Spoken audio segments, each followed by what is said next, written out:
Welcome back, guys. This is Arnaldo, a.k.a. Mad Dog, and this is The Real, episode 201 of GG's Mouthful Podcast. Bienvenidos al episodio 201 de I know El exactly Podcast. what you guys are thinking. You're thinking, wait a minute.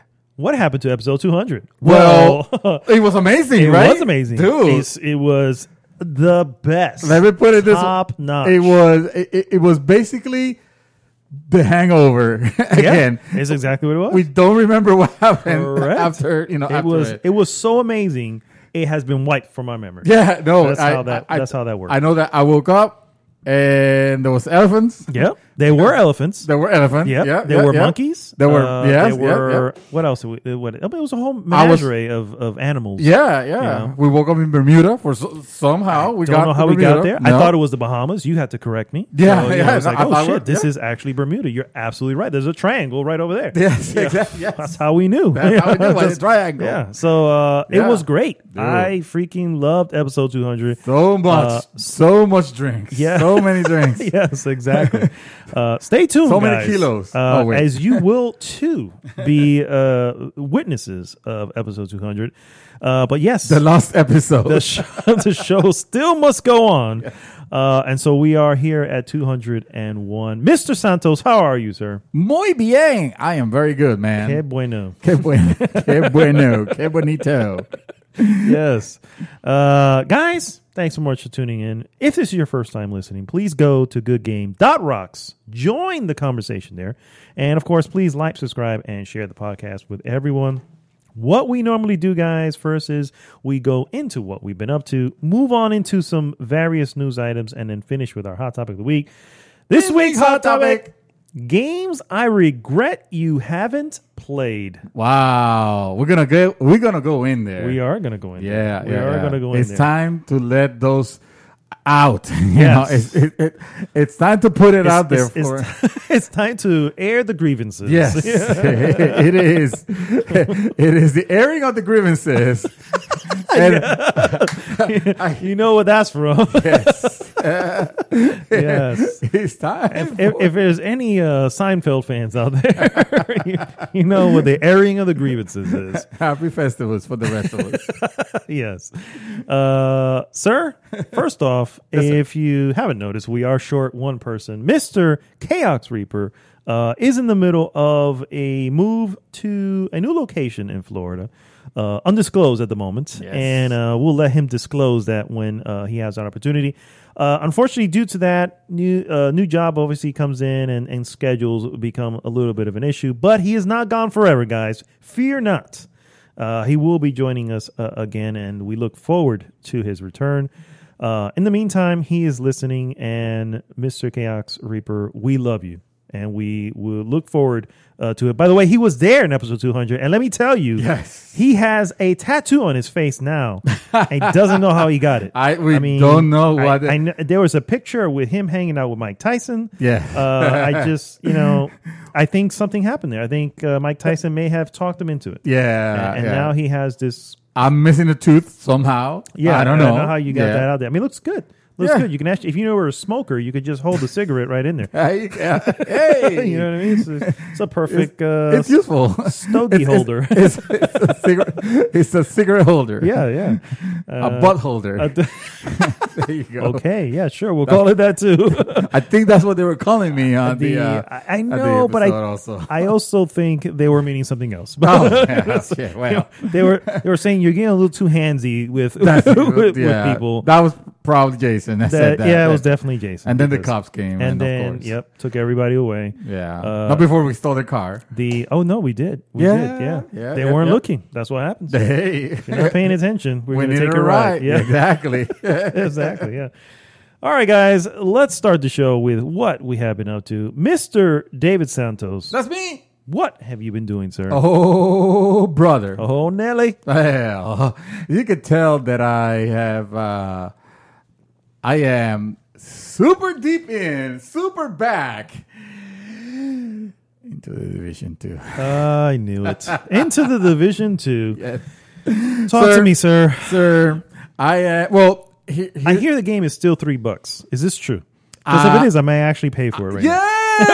I might actually have to buy the PlayStation version so I can actually play it with people. Because I noticed because I'm not playing on PC. No, of course not. And at $3, I mean, come on. Also, let's just say that the clan. The Dead Knot clan. Oh, yeah. I don't know if I don't want to appropriate it because like I didn't start it or anything like that. But the Dead Knots clan, at least with that game, was a little empty. You know? Oh, really? Okay, okay. Unfortunately, so I suddenly got promoted to like they call it the commander of the clan or something like that. Really? And I was like, whoa, wow, what did I do to deserve this? And it was because whoever was the actual commander, which I want to say maybe it was Panda. I think so too. He was because of inactivity. Unfortunately, sir, it is $40. That is not happening. Oh no, it went back up. Really? Yeah, it sure did. That's crazy. I mean, that's what it says, and that's the standard. I didn't see the. Oh the shit! goal No. Sorry. No. So the reason I'm back into the game is because I started just casually looking at videos of. A trailer. That's what I saw. The trailer for the Warriors of New York, the Warlords of New York. The Warlords, yeah. Thank you. And it kind of looked interesting. So I went into that rabbit hole and I noticed, wow, this game has changed quite a bit. And they have addressed a lot of the things. I think I mentioned in the podcast last week that the end game seemed to have improved a little bit. And I was like, well, I have been playing Bloodstained for a little bit, but let me take a break of it and let me find out for myself. And man, I just found myself having so much fun. Again, the game, it's your typical looter shooter, yes, and it has those what I call it, life service trappings. Yeah, they could get annoying, but there's something about the movement and the shooting. It's so satisfying. It's so cool. And I'm almost hope that at Division 3 will ramp it up even more with the movement and the and what's that word when you are you bought it actually. So I was actually looking. What I realized as I put my phone back down. That it was the division that's actually $40. The division, yeah, which is the first game. It's $3. It's $3. So, right yeah. there, So I just I'm downloading it now as we speak. Awesome. My PlayStation 4 at home just turned on. I'm gonna have to do the same in the break because that game and I hear it runs pretty well. So what is it? Oh, the parkour. I kind of hope because that game with an excellent level of parkour. I mean, right now it's very basic, but with an excellent level of parkour, man, that game will super shine. Nice. Anyway, it just grabbed me back in. The systems have been revamped enough to where a lot of things are a lot simpler. There's it doesn't have that heady end game. Like I've just been doing whatever I want to do around the map, and I'm I'm already maxed out at the World Tier 4, and so I'm going to the 5th one, which is the one where you get from gear score 400 to gear score 500. Okay. And listen to me, I never talked about gear score and stuff like that. This is very like insider stuff right here. This is this is like for the people that are into those type of games and talk about the and the raids. And I would love to do the raid, but again, I don't have anybody playing with me. Let's do it. I got it now. Yeah. There's no excuse. Are you ready to put some heavy hours into it? I just need to know in advance. I need to plan it in advance, right? I have to, make the appointment, get it approved by the missus, by the division needs to approve it. Yeah. Yes, the division known as La Esposa. La Esposa, yes. Yeah. That is the division. Yeah, that's shouldn't be the division. It's the division of themselves. So yeah, I needless to say, I spent countless hours. I'm still learning, everything that I just left behind. I'm coming back from this game from, I think I beat it. I beat the campaign, and I got to World Tier 2 and I stopped. And now I grab it, and that's all I've been doing, all I've been playing. I haven't touched anything else, but I'm having a lot of fun with it. And I would love if people that are listening that play, they have characters on PC. Like I know, oh my God, there's several people in the group that I used to play with back when the game was out, was relatively new. That I wish I could see again, because I realized that. Yes, for all the thing about, of me having fun with it, is definitely the type of game that you have a lot more fun when you're in group. Yeah. Like exponentially so. So here's what I'm going to do. I'm going to message, continue talking. I'm going to message Mr. Chaos now and say, hey, I need him to scrounge for $3. Yeah, and, let's put out $3 in. And I'm going to tell him, I have to tell him this, and we have to stand by this. Okay. In the fact that you have agreed to join the chat party and do this together. Okay, yes. Okay. All right. So, I'll be down. Yeah, 3 of us playing the Division, PlayStation 2. Gotcha. I mean, PlayStation 4. PlayStation 4. I'm down, yes. Division 2, PlayStation 4. There we go. Done. All right. I'm not gonna say anymore because that's Division's all I've been playing. I haven't played anything else. However, I have watched a couple movies. One of them was The Hangover. For the first time. Sure. Actually, for the first time, I hadn't seen that movie. Well, that's a movie. It sure is, isn't it? And it's a very fun one. It was probably, painted with a little bit more, I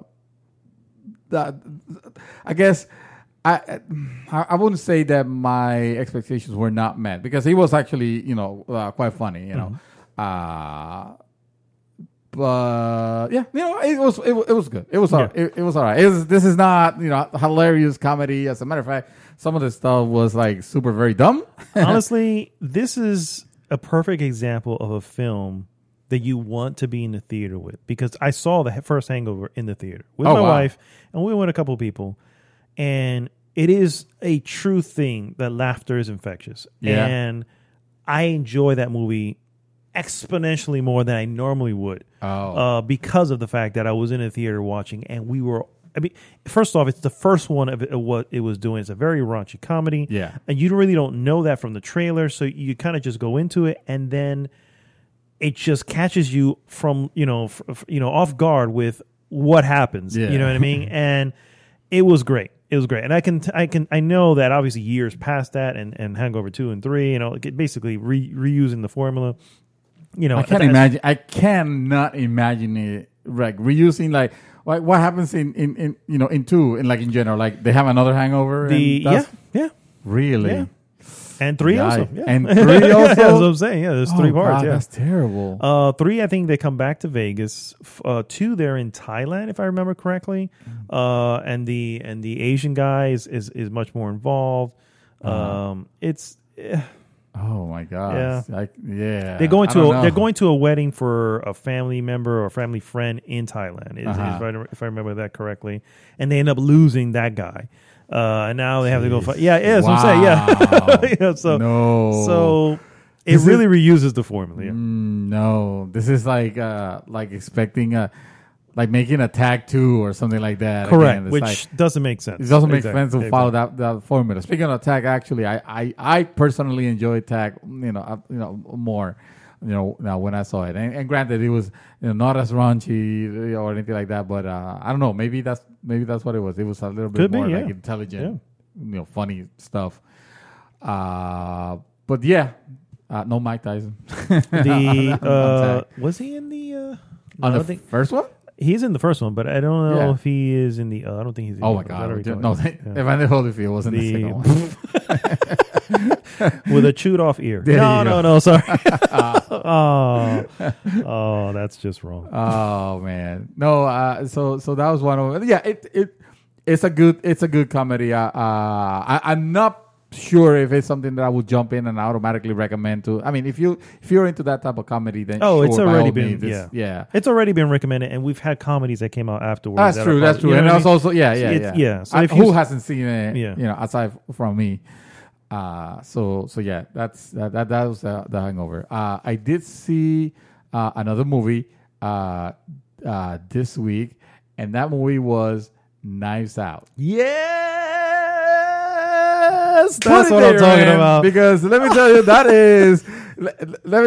I told you, 95% of the times you recommend a movie is a hit, and that was a Naldo hit. That was a fresh Naldo. Yeah. Oh yes, a fresh Naldo. Yes. Okay, I like it. My God, did I like that?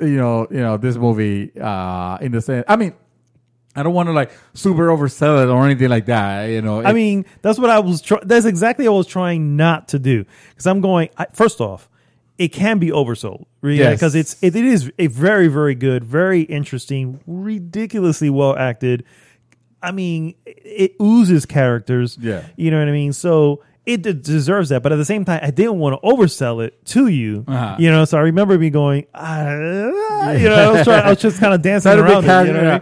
But no, dude, it's probably one of my favorite movies of last year. It's easily one of my favorites, if not the best of 2020. I can see it. I can see it because I remember leaving that theater, like very satisfied, very involved with my wife, talking about what you think of this and what you think of that. Those are the best ones. Yeah, those are the best times.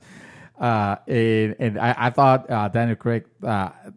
I've heard that he acted very good for this movie, but man, I did not expect what was coming out of him. Kentucky Fried, this guy was, dude. He was basically the Colonel. Yes, he was. Like, holy shit! Oh my God, he's so good. Like, I can't see him anymore like James Bond. I can't take him serious like James Bond anymore. Let me tell you, when you just think about, when you really, really think, he does a great James Bond film. Yeah, of course. He's probably one of the best ones. Yeah. And to think that same guy can become, that's when you have a great actor. Someone who can say, I'm going to take this role and just make it my own. You know what I mean? Yeah. And he did. Really is this an urban legend that I heard, and I don't know if to believe it or not? You probably could tell me better. Was he really a homeless dude that they just picked up and he could act? And I have no idea. That was actually idea. This is something like that, some crazy tale like that I heard. I'm like, no, he wasn't. I don't. He's too sophisticated. So. He's fucking James Bond. Come on, he's too sophisticated to be homeless. All you need is a British accent, and you can do James Bond. That's true. All British people are James Bonds. and James and Jane. And James they're all James. Yes. and James. Yeah. Oh, wasn't there a rumor that they were making a Jane Bond movie? I think there's always been rumors of that. Oh, there's always. Yeah. Okay. I don't know if it's gonna. It should. By this point in time, in this day and age, it should have happened. But then again, you have other ones like Atomic Blonde. Which was with. I heard about Atomic Blonde. That's actually good. Oh, that's good. It's good. That's very good. Okay, all right, putting it on my list now. Yeah, I that I trust you implicitly when it comes to those things. Sometimes I hit some major bumps because I admit we don't have the same taste, and in some I'm talking about in some aspects you have a more refined palate when it comes to some movies. Okay, sure. That I would look and be like, oh, this is some French. I can't even bring myself to say the word, but you find something on it. You're like, but for the most part, when you say watch this, I trust you implicitly on it. And Knives Out, it's a hit. It's a really good one of those. I'm not gonna say I personally am not gonna say it's the best one of those, the best whoddunit that I've seen it, but it's probably up there. It's one of the better ones. First of all, that's a genre that just doesn't really get done often, and this one here just like owns it. It's like, this is what we're doing, guys. Yeah. You know what I mean? And it owns that genre, and it delivers. And I'm very happy with everyone, particularly the newcomers, like the actress who plays Marta, which is Ana de Almas, gorgeous woman for the record. Yes, but yes, she does great. I love how it talks about the movie itself. Talks about class, it's like your level of your society, social society, and all that, and how it there's moments where they keep mistaking as to where she's from, and it's just like, and it's humorous. Brazilian. They call her. I'm like, it's so stupid, Brazilian. And I love it because we can laugh at it. You know what I mean? And you could also go, yeah, but it's also like that. You know what I mean? It's also true, and but it's little things like that, and it's just. Man, it really just rings so true. I think it was fantastic. Also, it was so good. Everything on it, I think that especially the acting on it, and seeing actors and actresses that like you wouldn't have thought of putting them together, but then you think like, oh man, that's great. Freaking Jamie Lee Curtis, man. Yeah. Like she was cool. She was great. She was great. She was great. I also love this. Oh my god, what's her name? The lady from Hereditary. I know who you're talking about. I'll look her up because I forgot her name. I forgot her name, but like she was great. Of course. I'm terrible with actors' names. I apologize, guys. I don't memorize names or anything like that. I'm terrible. My mind is limited, and I don't waste space on it with this kind of stuff that I probably should know. Captain America. Oh, Chris Evans. Yeah, Chris Evans. Thank you. He's really Toni good. Collette is the actress who plays. Oh, there you go. Dude, for the longest time in the movie, I was like, I've seen her somewhere. Where is it? And then. Like a picture had to comment on my head of that movie. Oh my god, that freaking movie! Yeah, I know that movie was crazy. That movie, and I still liked it. That's the thing. I did too. Still freaking liked it. Yeah. But like I wouldn't watch it again. It was no, too me creepy. either. Yeah, it was too fucking creepy. It left me like, dude, it messed me up. It messed me up. Yes, it's just I can't. Yes. I need to have the lights on. I need to have everything. Yes, absolutely. I'm thinking of like guys hanging from like the corner of the room, and like, oh no, fuck that. Yeah. Listen. You guys could enjoy a good horror movie, but in the sense of not what do you call it, monsters in the closet or anything like that. No, like not real Freddy Krueger. Mess you up, mess your mind up. Yeah. But not too terribly, right? No. I could watch. I'm not a fan of those type of movies, and I could watch it because I wanted because the vibe was huge on it, and I can see why. It's definitely a movie that stays with you, and stays with me. And honestly, that's why I've been. And we're going off topic here. I don't know, but that's why I've stayed away from Midsummer, which was the director's follow up. So I'm like, it's on my list, and I'm like, I need to watch it like at 10 a.m. So I at least have all day to get it out of me, just in case. You know what I mean? Those movies stay with me, and I can't. I'm the same, dude. I'm the same. Yeah. Hereditary. So I haven't watched Hereditary since last year, probably July or something. But you guys need to see it. You guys need to watch it. It is still traumatizing me. Yes, it still messes me up in a good way, but in a bad way. In a very good way. It does his job. Let's be real. Yes. It definitely knows how to do horror. So anyway, Knives Out. Yeah. So wasn't it awesome how no one was referencing the freaking knife thing right behind that. I'm going, it's in every shot. And I'm like, what is that? I need to know what that is. So why is that even there? First of all, let me tell you, it was an upsetting experience to me, the fact that I went to the Altamont movie theater. Sorry, here in Florida. And it was a bad experience. I was on the concession place for like half an hour waiting for my stuff because we ordered food because I'm an idiot, for some reason. Who orders food at a freaking not I popcorn and that's it? Yeah. No, that's not what happened. The thing is, my wife tells me, "Oh, I'm gonna get our seats," and I'm like, "Okay, I'll bring our stuff," and forget it. I missed 15 minutes of the movie. So I missed the whole opening. By the time that I went in it, things were happening already, and it was showing that room with all the with the knives around, and I'm thinking like, did the guy own a knife place or a knife factory, or maybe that's like, what is this? But thank goodness that the movie was pretty good on setting up like flashbacks and stuff like that. To kind of fill things in, yeah, exactly. And surprisingly, for those type of movies that tend to be very confusing, like this one wasn't hard to follow, which I was, thankful for. Ryan Johnston, just saying. Yeah. Just saying. Yeah, man. He wrote and directed it, for the record. He wrote and directed this film, yeah. This is This is why I love very Ryan good of Johnson. those. He is not to the level of I will pay immediately for it. Like I'm just going to go there. Really? But he's getting there.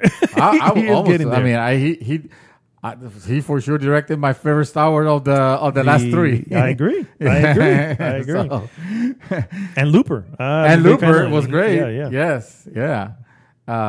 So I don't know what is I'm gonna watch this week. But I did watch one more. One more. And I'm gonna let you speak. But I just have one more that I wanted to bring up. Okay. I know you've been waiting for this one. That's why I left it for last. All right. I know you're super excited. You ready? You ready? I watched Sonic the Hedgehog. Oh, dear There Lord. you go. And I did it so we can have something to talk about because I forgot that I have actually watched the other two movies. Which I never do because I typically don't watch movies. No, but Sonic, I was too curious.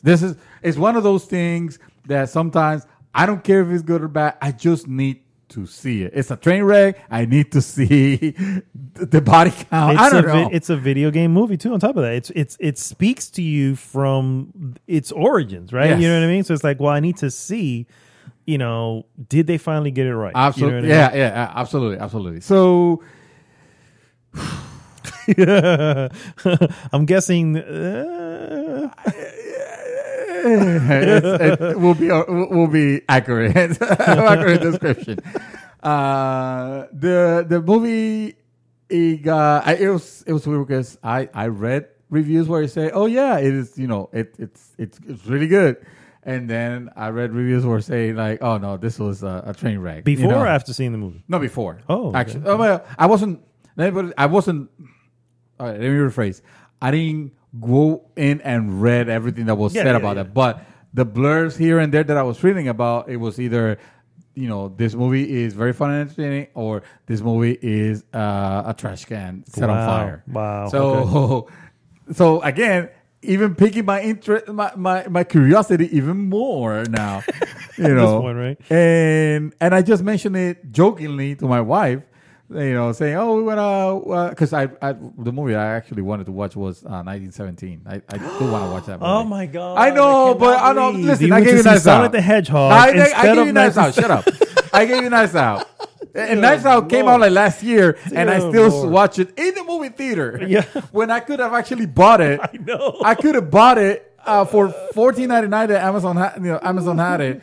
And that's hilarious for the record. Dude, I was so upset that I did that because think about movie theater go. You spend almost $30, to go to the movie theater, and then another 20 on like concessions and stuff like that. Yeah. If you buy something, so it's $50, close to $50 to watch a movie that I could have owned. I could have owned for $15 and watching the comfort of your own home. Yeah. Exactly. Because again, it was on all the movies, so it was not on the premium theaters. It was already on the kind of rundown, like we just those small theaters. So that's why, hence the reason I ended up in Altamont Mall movie theater.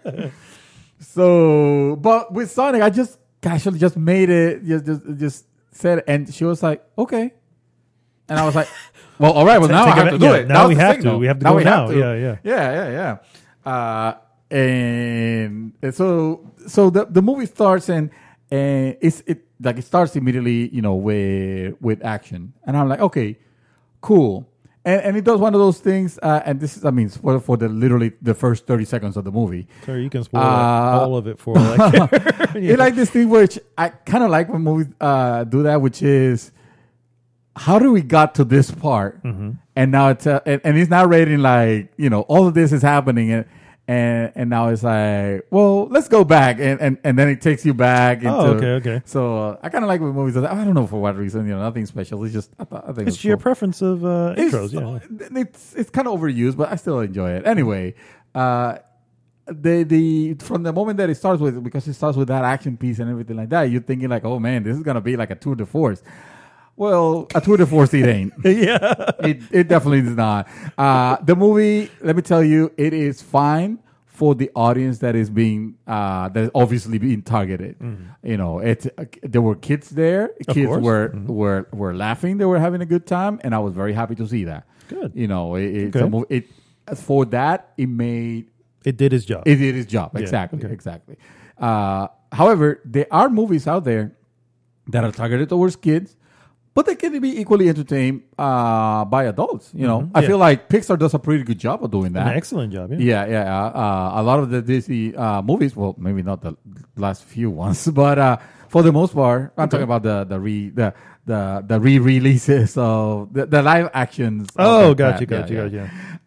But you know, for the most part, they target, you know, the children, that demographic, but they know the parents are coming. They know the parents are coming, obviously, and they prepare something that is interesting, you know. So I felt like this movie was lacking personally, because other people I've heard that they enjoyed it top to bottom. The movie actually does a pretty good job of establishing that kind of like that's nostalgia. Okay. Which of course they're gonna play very heavily on it early on, and it does a pretty good job at that. But after that, I feel like the actual plot of the movie, they play it way too safe. And what I mean by that, I don't want it to get confused. I don't mean safe for kids. Yeah. I mean it more in the sense of this is a formula that a lot of this type of movies have done already. A lot of this type of movies for kids have done to death, so it doesn't take any risk on that. Doesn't go outside those lines. It's like this is not what happens on the movie. So this is not spoilers in any case, but just to give you an example of a formula that is like super overdone, just to get an idea what I mean. It's like, let's say for example, and we're gonna defeat, the bad guy with the power of love or some shit like that. It's like, oh my god, those kind of. That's not what happens in the movie. I just give you an example of these are the tropes. That the movie goes into. Gotcha. Because obviously the movie tries to establish the friendship of the Sonic and the human James Marsh. James Marsh. Yeah, exactly. There you go. I don't know his character name, but I know the actor. Yes. Yeah. And good that you recognize it, because I did not recognize anybody in the picture except for James Marsden. He plays Cyclops. Okay, sure. You're talking about the movie with the mutants, right? Okay, yeah. They're not Avengers one. The non. Okay, there you go. That movie. Okay, yeah. The X people, was it? The X Factor? X persons. Oh, there you go. Okay, that's what it was. All right, cool. Yeah, they're PC now. Gotcha. All right. So and of course, Jim Carrey. Of course. I felt like yes, it's like people say he is back of being. The crazy Jim Carrey. I wouldn't necessarily call it the funny Jim Carrey, even though yes, he does kind of. Some funny things, but he's playing the bad guy. So he's coming off a lot more annoying than actually funny. And that's fine. And that's actually, again, personal opinion. Yeah. I think a lot of people might think that his acting was actually hilarious. He was no, Ace Ventura or anything like that. But you know how he acted on those type of movies? It was kind of like that when he goes like very over the top in some of the things. Yeah. And I think the movie did very well in establishing the character of Sonic. As this, he's almost like an early teen kind of dude, or a teenager kind of dude. The way what Sega was basically. Yeah, basically. Yeah. Exactly. That attitude, where he's still coming off as very charming, still, but with attitude. Not so much attitude, but enough. I would say he was. I don't know how to describe it actually. He wasn't like angry Sonic. No, I never thought of him to be angry, but I always figured Sonic fit the Sega model, which was to be cool this and cool, kind of like hip. 90s kid with an attitude. There you you know go. what I mean? There you It's, go. it's always how I pictured Sega, and it's kind of completely what I thought of Sonic as well. Yeah, there you go. But they didn't play him that way. No. Actually, I would say that was a little bit on that. I would say that was pretty wrong. He did not come annoying to me. Actually, I thought he was really cool. Okay. And also what they were going for with Mr. Robotnik, which they from the beginning they refer to him as Dr. Robotnik. Okay. It's not a nickname or anything like that. Well, I guess it is a nickname. Whatever. It is. I thought he actually did a very good job. Mm-hmm. And as the movie progressed, he was getting better and better into that role. Like you could tell, like, oh yeah. I mean, he might not look overweight, but because like Dr. Robotnik, from the games. Yeah. Mm-hmm. But everything else is like fit the role. Yeah, if it and some of the explanations kind of silly, like the way he was dressed. Of course, he's dressing in this red, the red garbs of that he wears, that Dr. Robotnik wears in the game, and he like there's an explanation for it. It'd be like, oh, wow, it's a flight suit or something like that. It's like they do a pretty good job with that. The part where I feel like it falls apart is the actual story itself is very meh. Like there's no moments where you can at least be, I don't know, like excited at the edge of your seat, or they just play it out like I mentioned. Very boring formula. Okay, this is the place where they go and Sonic acts silly, and they're kind of let loose a little bit, and then they're on the chase. It was disappointing. I would say not obviously. If you have kids, if you gave it a grade, or probably a score. If I was to score it to my liking, probably a 6. Okay. Out of 10, because it does have it does a lot of things very well. Like I say, establishing the characters, the world. They put a little lore on the origins of Sonic, which is like, wow, okay, I did not know Daring, that, but okay. I'll take it. It has Sega's approval, because that's the first thing, which was awesome. You know how when the Marvel Studio logo starts and it shows and stuff like that. Well, Sega they did their own thing where it shows a bunch of their games, and I thought like, oh shit, that's Yakuza right there, and nice. That's okay. That's all the Sega titles. I was like, okay, yes, this is good. This is good. But to call it it's definitely one of the most successful video game movies. Yeah, considering when it comes to money, and let's be real, success is measured with money. Yeah, and so we can definitely. There's no argument there. Yeah. And so the quality, no, come on. This is. I mean, for a child, they probably would think so. As an adult. Like this is not my game movie. I will say my game movie is still Scott Pilgrim, but that's obviously a movie that I wouldn't necessarily bring a child to watch. Not because of anything too overt, but because it's not that type of. It's not that type of. It's not targeted towards them. Yeah.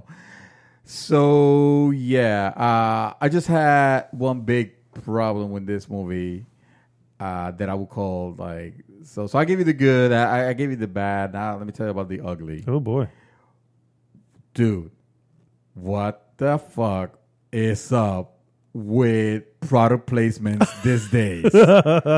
OMG! Like I think we have a new winner. Like I thought, like Transformers was overt. The first one, Transformers was pretty overt. Yeah, dude. And this is it in your face? Not just in your face, in your ears also. They were like, okay. So let me put it this way. At one point, they literally throws in what could have been the slogan of the product that they were trying to bring in. So they talk about Lord. Amazon. Yeah. Oh, really? They talk about Amazon with the thing with the droid. They talk about Zillow. And they literally the guy is looking for the home thing? The home real estate thing. Jesus Christ, okay. He's like looking for an apartment, oh, what are you doing there? Oh, I'm just, what is that? Oh, that's Zillow. I'm, a place where I'm looking for apartments to rent. It's like, and of course they have the website with the logo like bigger than that usually is. It's like, but the worst offender of product placement. They have Toyota. Sonic. Oh, okay. They have Toyota. Did they have the Chevy Sonic? Oh, what a missed opportunity. Yeah. Okay, Jesus Christ. Shit, no, they didn't. They had Toyota, though. Okay. And it was kind of in your face. But those ones I kind of expect because, what car are they going to be driving? Yeah, exactly. Yeah. But no, dude. Olive Garden. Yes, you heard me right. Lord, of all the things. Yes. Olive Garden.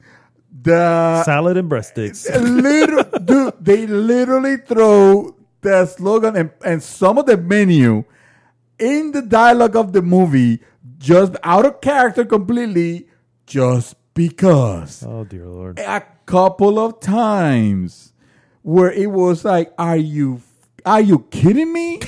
Like, what is this? Is a commercial. What is the point of this? This is a commercial. And it was so bad. It was so like in your face. Like I said, it was like, oh God, this is disgusting. Wow. It was disgusting. Of course, families are going to see this and, hey, family, bring together the family to Olive Garden, and that, and drive on your Chevy, on your Chevy Sonic. on your Toyota, yeah, might as well, while you pick up your Amazon package. Dude, God.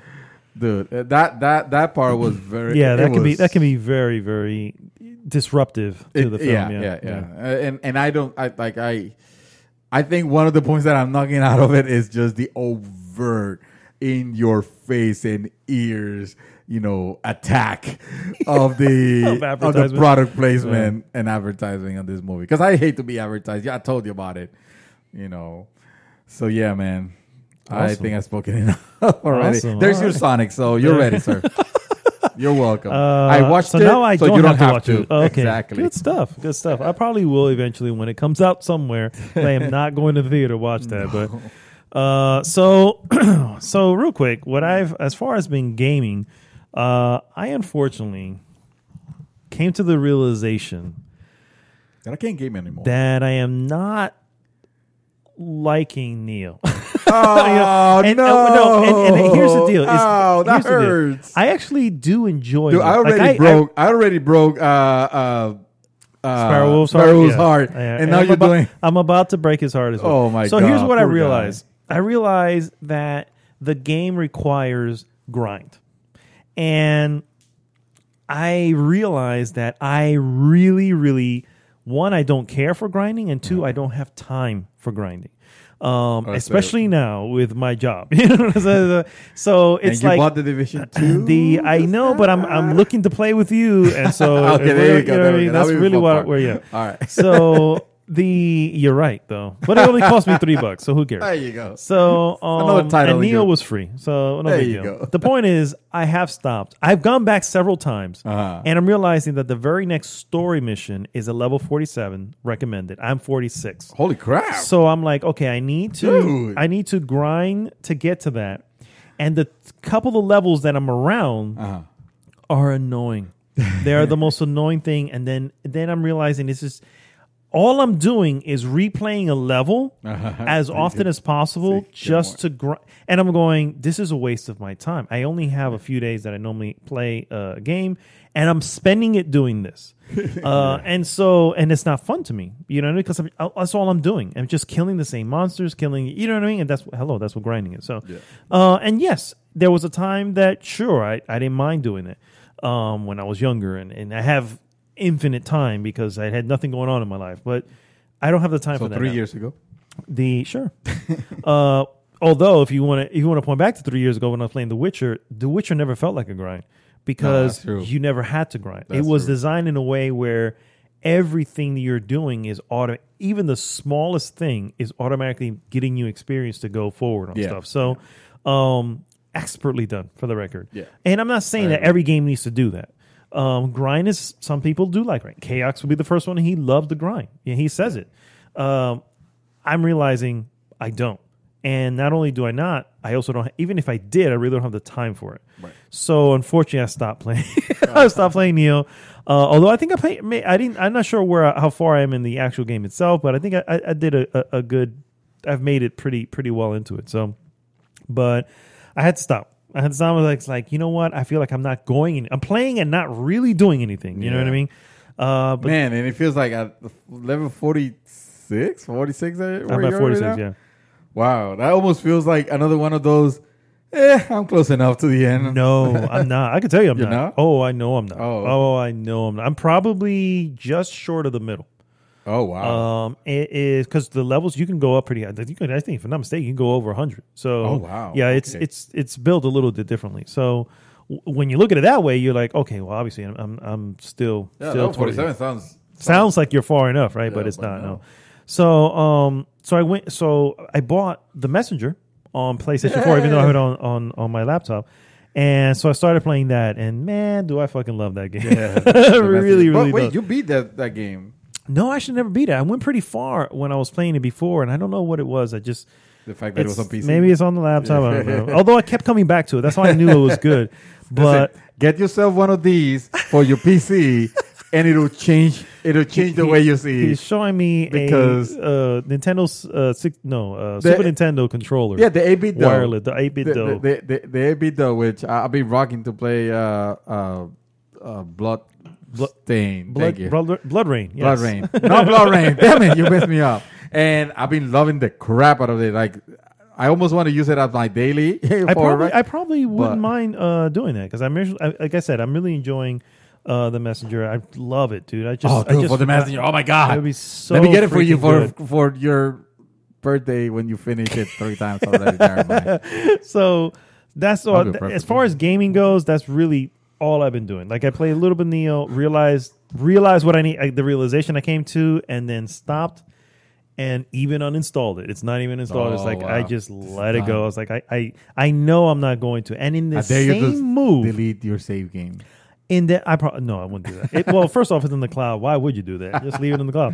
But in the same move, I also scrolled over to Sekiro. I was like, I know that I'm far in Sekiro, and I know that if I were to jump right back in, I literally need to retrain myself because the timing and all that is completely gone. Yeah. I remember when I started playing Neo, I was timing it like I was with Sekiro. So it's almost kind of wired in me at this point, you know what I mean? But you don't need to do that with Neo. But I know it's there, and I was like, I even uninstalled it as well. I was like, no, I don't think I'm going to go back. It's just one of the things you realize I don't have the time to go back. I reckon it was my game. It was my game of 2019. You're doing a spring cleaning is what I'm hearing. Pretty much. So yes, that was my gaming for the week. So basically, he's talking about his non-gaming. Yeah. What do you do? Well, I uninstall a bunch of games. I uninstalled pretty much a bunch of games. Never gonna play them again. So I did watch a lot of stuff this week, but that's the problem. That's the problem, right? That's the fundamental issue. You have to pick your battles. Either you play or you watch. You can't do both. Let me tell you, on Tuesday, which is my normal day to game, I got as far as 10 o'clock, and then I was just like, this was with Neo, and I'm like, I'm done. I'm done. I turned it off, and then I put something on. You know, it's like I'm going to watch something. What I'm doing right now, I'm actually doing a whole rewatch of Stranger Things. So I got to start it from the beginning again. Shit. I'm already in season 2, and my God, I love that show. And I recognize it's not the best show ever. Anybody who thinks that is the best show ever, you really don't know the best show ever. You haven't watched Breaking Bad, well, true. Yeah, you haven't watched Breaking Bad. But it is very good, and it really pulls at your nostalgia strings if you were raised in the 80s. Right. You know what I mean? And for me, it's just, it literally talks to me because of that. So I hold it at a higher level because of that, but I also recognize its faults. You know, it's not the best show, but it is very good. And I love the characters and everything. So I'm just kind of in the middle of the rewatch of that right now. When's this next season? When's the season 3 start? It's this year. I don't think because they had a teaser trailer, which fucking spoiled something that they really didn't need to spoil. Right? Yeah, That's like dumb. The most ridiculous thing. The trailer, it's funny because I ended up rewatching the Comic-Con trailer for season 2 of Stranger Things.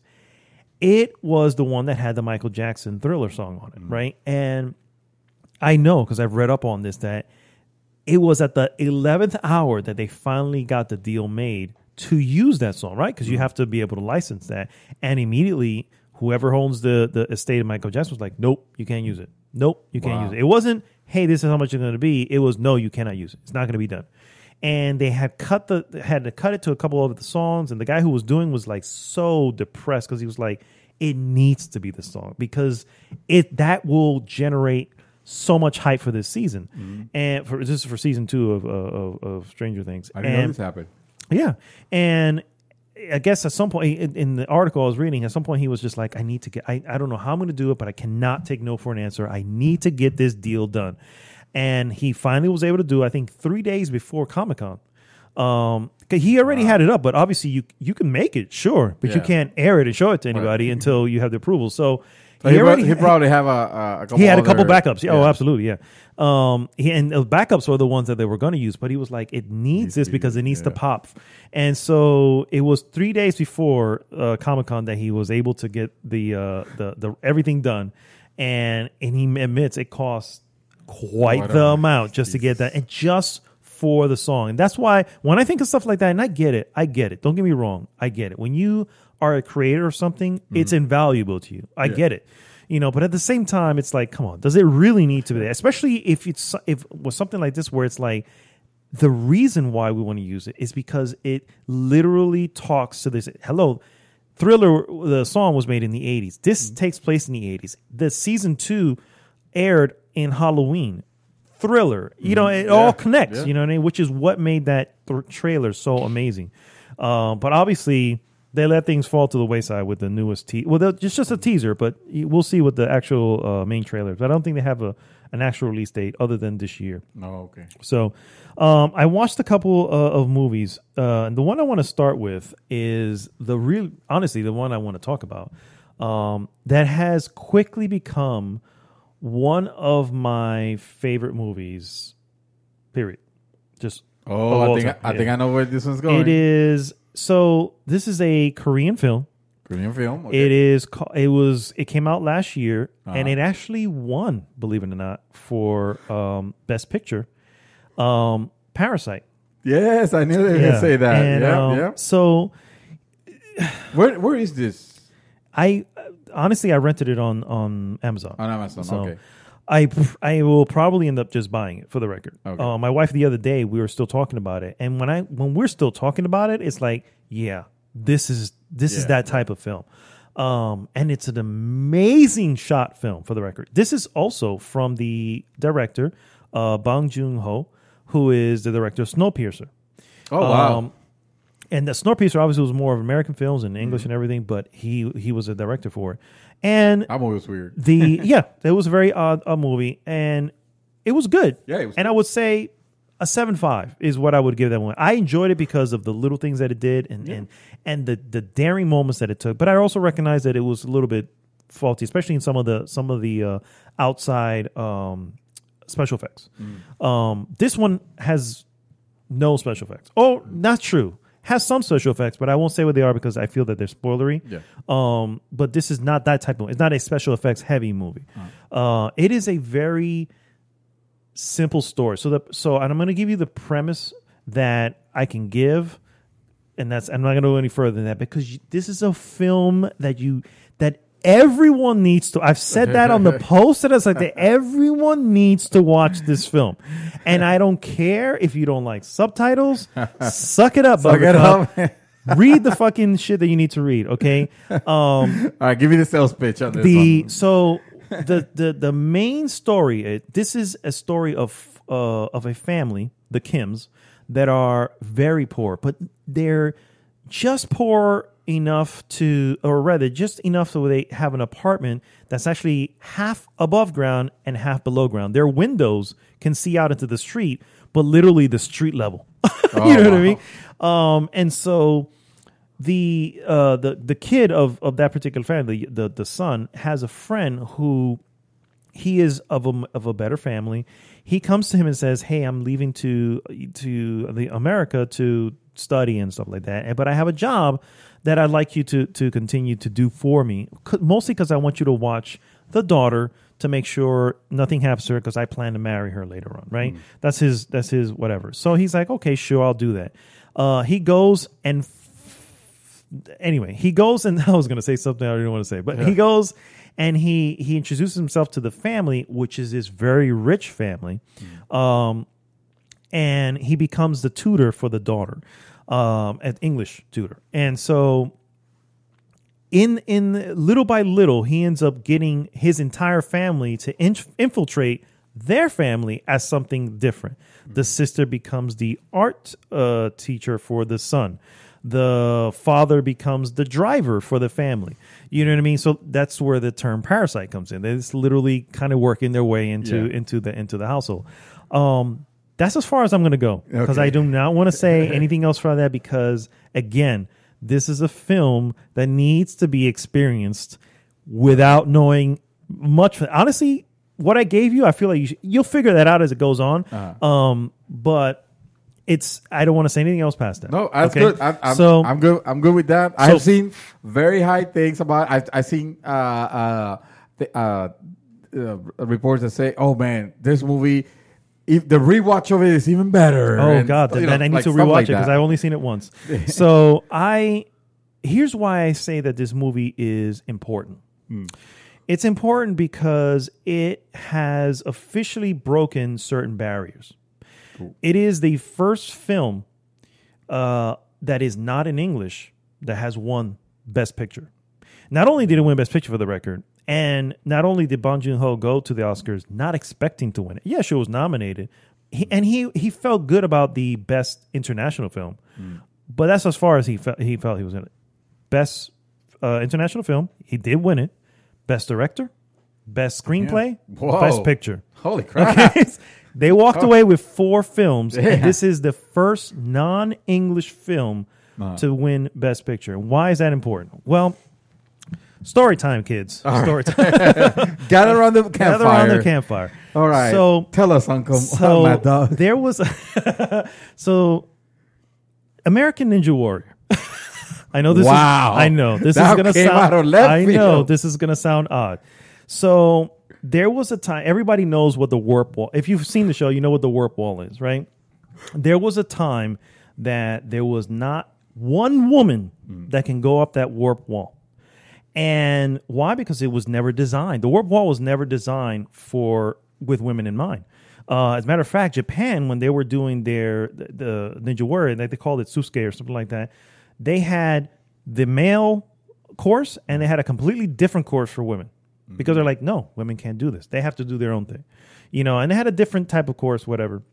When it came to America and it became American Ninja Warrior, it was the same course. Yeah, they can't. No, you're not getting away with that shit here. No. However, there was this.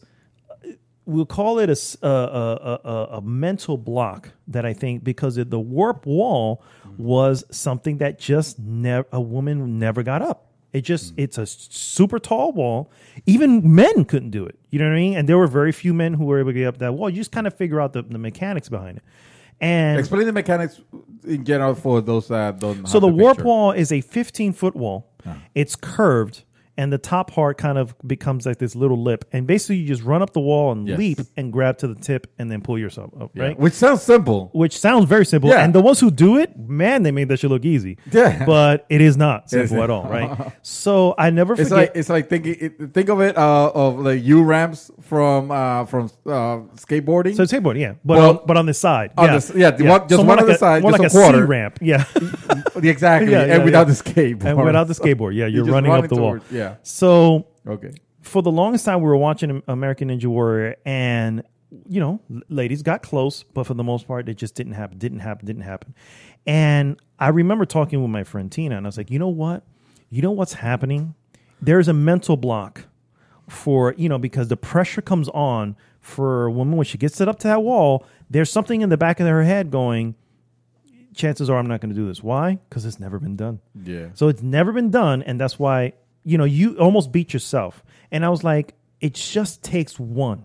Yeah. The moment you have one, it's suddenly you're going to have more. Why? Because that mental block isn't there. Yeah. That one thing telling you it's never been done is not there anymore because it has been done. Yeah. And the one who did it was Casey Catanzaro. She's literally 5 feet, 100 pounds. She's not tall, not built, not whatever. She ran up that wall. She was the first woman up on the wall. And let me tell you, when we were watching that shit in my house with a full house, we all leaped like we did for the Super Bowl. It was like, yeah, you know what I mean? And believe me, it was the episode of all episodes for that. Why? Wow. That same season, 3 more women did it. 3 more. And it's just like, why? Because the block wasn't there anymore. Yeah. It's just like suddenly you said, you can't tell yourself it's never been done because it has been done. Yeah. So you know how the fear is like, you know what? If she can do it and she's 5 foot nothing, I'm going to fucking do this. And she did it. And before you know it, they were all doing it. So what I mean to bring that is like the importance of this film is this is the first non-English film. Well, how many other language films that have I seen that are excellent that never even get mentioned? Right. Spanish films. I know a lot of people didn't care for Roma. I love Roma. Yeah. But it wouldn't originally never even get mentioned. Sure, I think it won for Best International Film. Or I think the director won. I don't even think it was nominated for Best Picture. And here we have a Korean film completely in Korean. There's a couple English words here and there because he's paying an English teacher, but it's all in Korean. Is that character English person? No. Okay, so it's a Korean person teaching someone English. Yeah, okay. yeah. Okay, good. So and so that's the whole. That's why I say this movie is not only excellent. Not only did it earn it, it wasn't just given because there was nothing else. No, it earned that shit. So I know how you feel about Rotten Tomatoes for the most part. But I'm gonna. How do I feel about Rotten Tomatoes? I don't know, because you always like, but what do they know? What do they know? For the record, no, I don't say. I'm the one to say, hey, look, it has a 99%, and you're like, from 4 reviews. Thank you. And then you throw me down. Yeah, and then I feel dumb. Okay, so right now, Parasite sits at 420 reviews. 420, which I think has to be one of the highest. I've seen 300 and some change. 420 reviews. It's at 99%. Damn. 99%. And honestly, I didn't even bother looking at the one because I feel like I'm going to walk into a review goes, this movie is this, whoever's insulted, like, you obviously this is probably didn't a quarter to 3 or the other one that tries to do the same shit. I forgot their name. Good reason. Realistically, the movie is ridiculously well shot. It has so many things that it talks about class. Again, your social structure. It puts that to the forefront, and it also kind of shines a light on how people of it. There's this thing that you've heard of, the point of no return. The actual term, the phrase, term. The point of no return. Right? I was thinking maybe the movie. The movie too, but the point of no return. So with this, there's a thing that you realize that those who really have money, those who are very, very rich, and they have, when they get to that point, and they have that money, they have reached the point of no concern, in the sense that nothing concerns you anymore because you have the means to fix anything. Right. You know what I mean?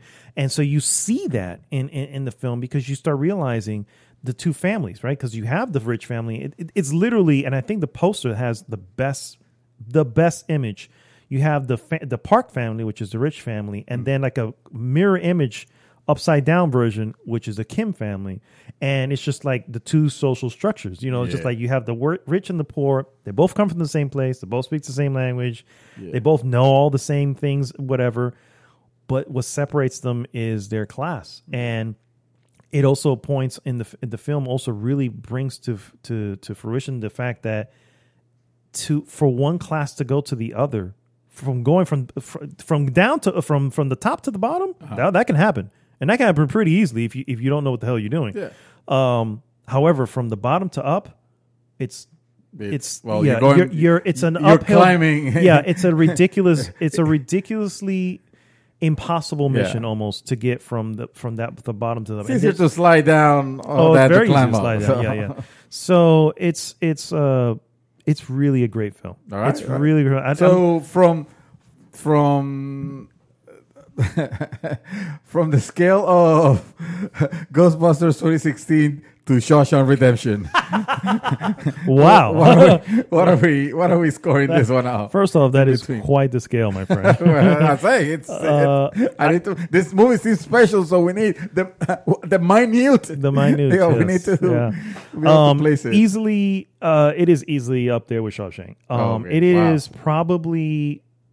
It's one of the best films I've seen in a long time. Wow. All right. Mostly because there's just things in it that you just don't see coming, and you know what? And I love that. And it's one of those things that you require a mind, a person from a different place, from who was raised differently, and things are different for you to go. Man, there's just angles you don't see coming. Yeah. There's things from this that ring true in real life, as crazy as it may seem. Because you're gonna come like, oh, but that's impossible. Look it up. I guarantee you're gonna find in historical that these things have happened. So all right. So okay. All right. So just to ask, because I watch movies for entertainment. Mm-hmm. I don't want to. I don't care for like poverty or what do you call it? I don't care for poverty porn or suffering porn or anything like that. No, this movie actually has humor in it. Is it gonna be okay? Yeah, is it gonna be something that I could enjoy? My wife could enjoy. Oh no, absolutely. There's no one who wouldn't enjoy. Okay, good. The only one who shouldn't while watch this is someone young, because they're mature topics here. Yeah. Right. But other than that, there's nothing like that. There's actually lots of moments of just humor where I laugh, and I'm like, and you laugh and go, maybe I shouldn't be laughing. It's dark humor. It's like, maybe I shouldn't laugh at that. You know what I mean? The reason I asked because you mentioned Roma, and I've heard something. No. It's not like that. It's not like that. Well, no. I'm just saying. I use Roma an example to say that film should have probably been in the mix. Okay, gotcha. But it probably wasn't because that's not English. Right. You know what I mean? And so that's what I'm saying about this. That this is an important film for the movies in general. Because now that barrier isn't there, right? Because now those films that should have been in contention, but because they were of different language, they were never even considered. And that's an important thing. You know what I mean? So that's where I use Roma just as an example for that. Gotcha. But no, this is not that at all. This is not that at all. Gotcha. This is such a good. All right, I can't. It's the next one. Then next week I'll tell you I'll tell you if you nailed it or failed it. That's fine. That's fine. Right. I just with 99% of 420 reviews, I don't think I'm off on that. But then again, I got news for you. Yeah, I watched it. I gave it that bad review. Oh, I wanted to break it because it was 100%, and I was not gonna take no one's perfect. Movie, yeah, especially after American-made Sonic was out there, which has 63% for the record. What a well-deserved 63%. I know. It's like almost on point with your review. That's right on the nose. Real quick, because the segment's gone a little bit longer, but I did watch. That's fun. Okay. I did watch two of them. Honestly, because of Parasite, and I do this every. He went into a rabbit hole. No, I went down a rabbit because I've watched a lot of foreign films, but and then occasionally I come back and I'm just watching regular films for a while. And I haven't seen foreign films for a little bit. And now just like deep dove into it. I was like, oh my God. I watched, it's called Cities of Last Things. And it's actually a Netflix film. It is a very strange film. It takes place, it's in China. And it is a story of this man in three parts of his life. and it goes from his older portion of life to middle portion of life to when he was younger. Wait a minute. The older portion is You played that game. Yes, last podcast you talked about it. I did? No, the game. What game? To the Moon. Oh no! It sounds like that's what you said. You know, it has older version and middle version, and then there's younger version. True. But there's really just 3 parts to it, and he is. It's a strange film in the sense that I'm not entirely sure what the purpose was of it, but it's still a well told story. Essentially. I don't want to give anything away because you really should watch it, but it takes place. It's like I said, it's a Netflix film. So you can watch it on Netflix at any point, and it is in Mandarin or whatever the language is. I'm not sure. I can't tell it personally. I can't tell the difference. I can tell if so. It's funny because I've watched enough foreign films where I can tell if they're speaking Korean, if I can tell they're speaking Japanese, or from there. Yeah. Chinese, there are different dialects, so I'm always I'm not entirely sure where they're at. And then of course you have Indonesian, like the raid, and I'm like I don't know, I wouldn't know. But I've gotten all right with certain things. But this one I'm pretty sure it takes place in China, so obviously it's one of the dialects of Chinese. But anyway, it's a pretty decent film. It's not a very happy film, and I think it's the only thing that can stir people away from it. Because that's not very, particularly because you already know. Like the old portion of it is the first portion of it. So you're kind of, now that you go back in time, you're like, well, I already know. I kind of already, and the man's life is just full of heartbreak. It is what it is, So you're constantly, it's like, no, not that bad, but okay. It's just like, so I got to the end of the film, and you're not really feeling good after that for the record. And then I saw hard pass.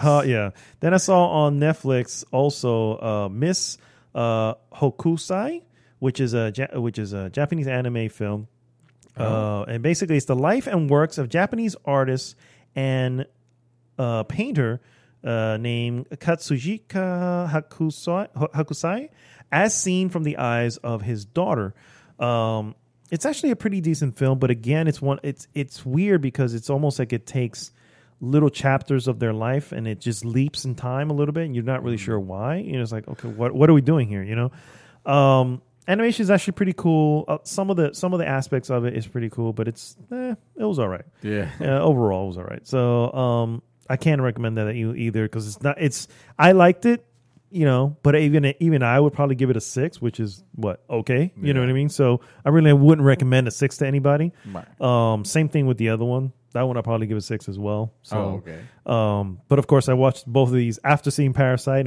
So maybe I was going to say maybe. So maybe they're 7s. I don't know. But they have a hard competition there. Dear Lord, did they ever?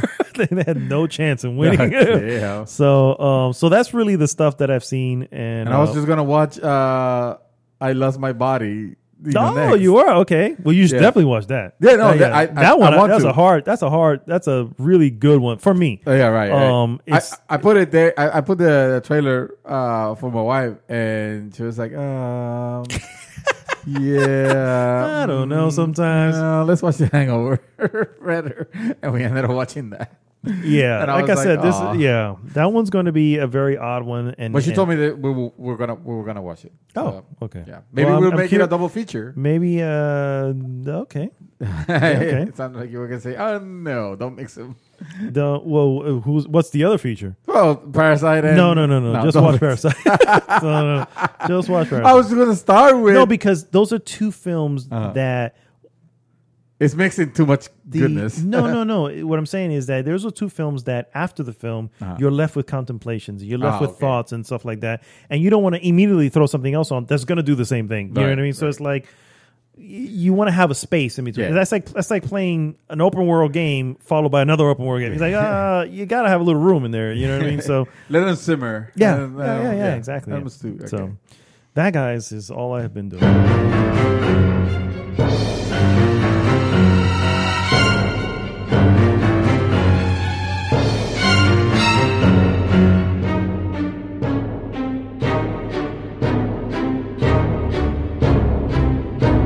And we're back, guys. rolling. What? We're rolling. Yeah, rolling. Remember that? I do. That was what was that? Fred Durst? Was that Fred Durst? Was it Fred Durst? I guess I don't remember it.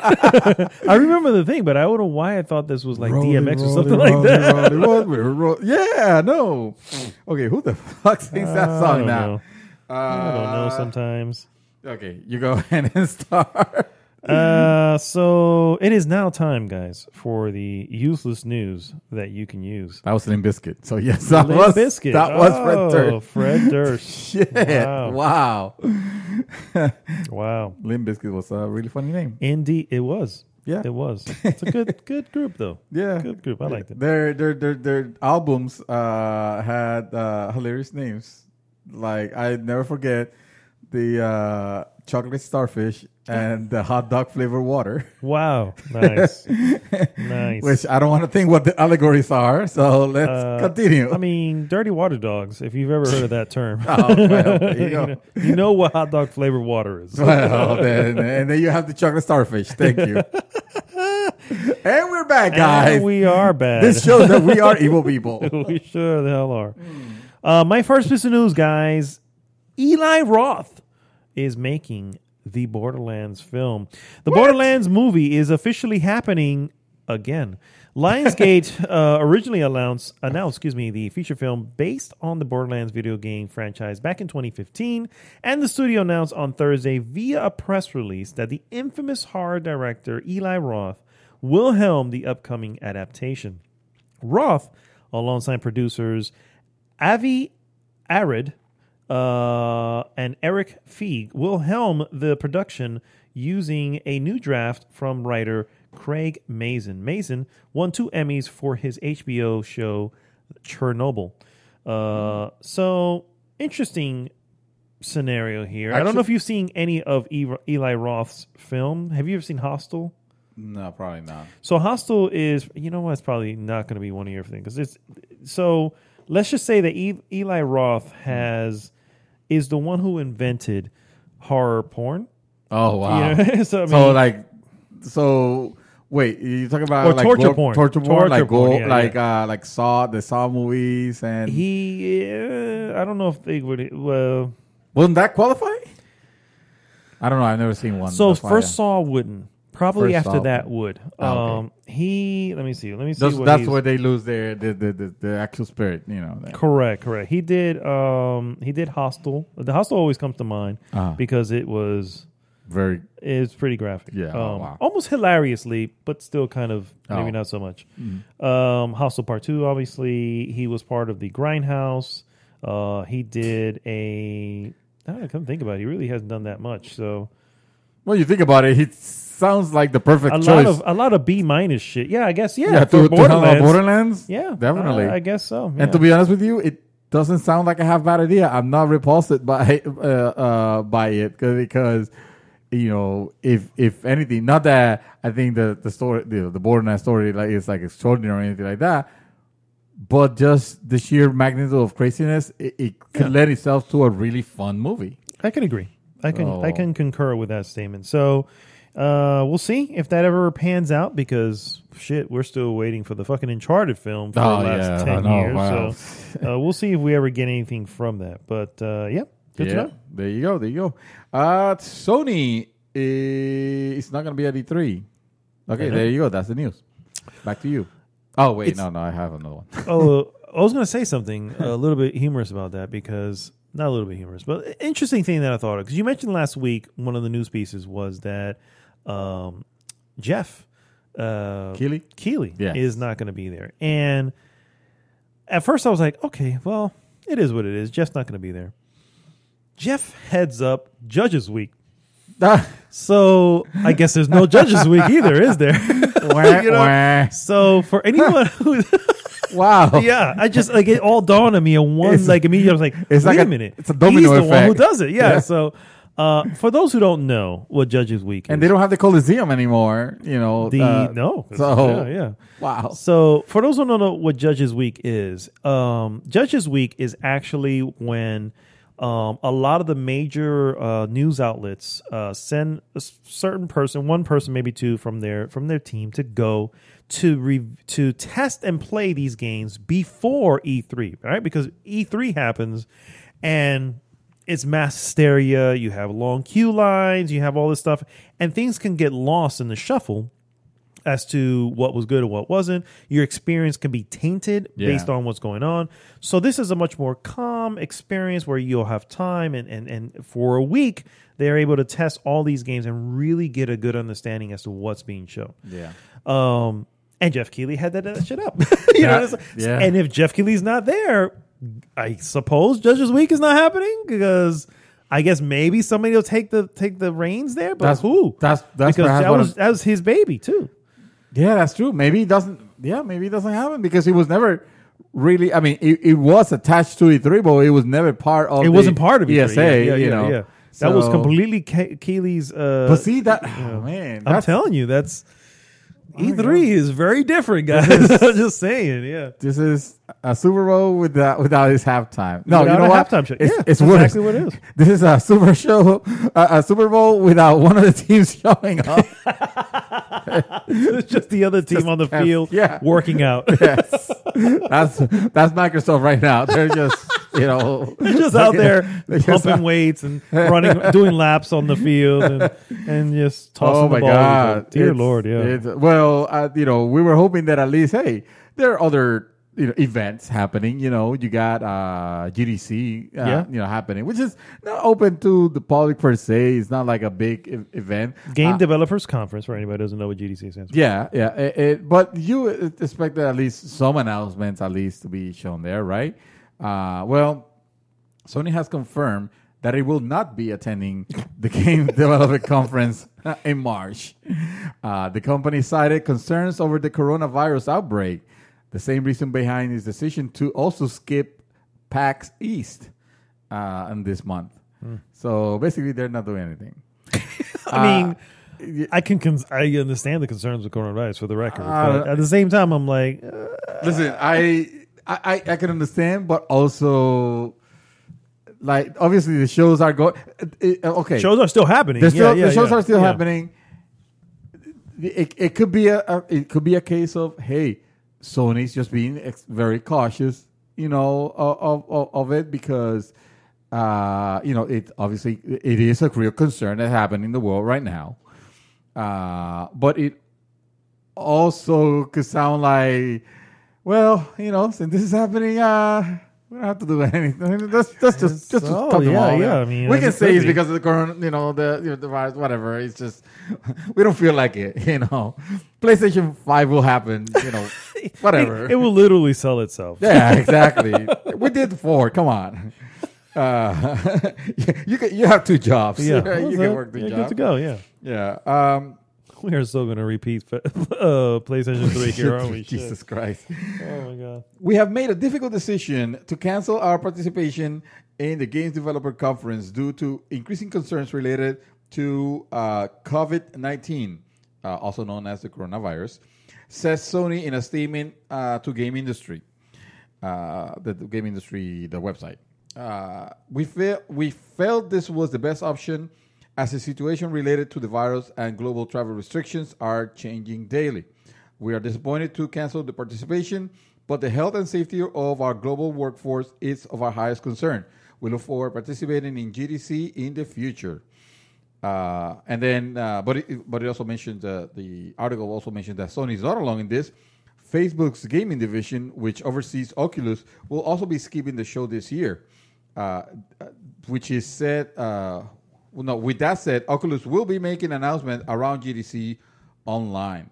So yeah, I think we can joke about Sony just doesn't. They don't just want to show up. They don't want to take vacation this year. They don't want to be doing that. They're so used to being off. Yeah, they just don't want to come back. But when you think about it, a lot of people that would have been attending this, coming from overseas, from their divisions, and there is a legitimate concern. Obviously this thing is no joke. Right now, thousands have died already. So. Believe it or not, it's actually jeopardizing or could be jeopardizing my Japan trip. Oh, you think so?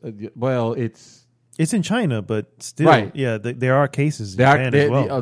there are cases, but let's hope that I'm hoping we're kind of on standby right now. Right. We have a backup plan just in case. okay. But at this My point, God, it's still like, what would that do to the Olympics over there? I wonder. don't know. Wow. yeah. It's It's a concern. Yeah, it's a major concern. Yeah. So let me see. Coronavirus outbreak has also caused the cancellation of the Taipei game show, originally scheduled for February, and managed to disrupt manufacturing operations in China. The toll of this predicted to hit Nintendo Switch supplies as early as April. So yeah, there you go.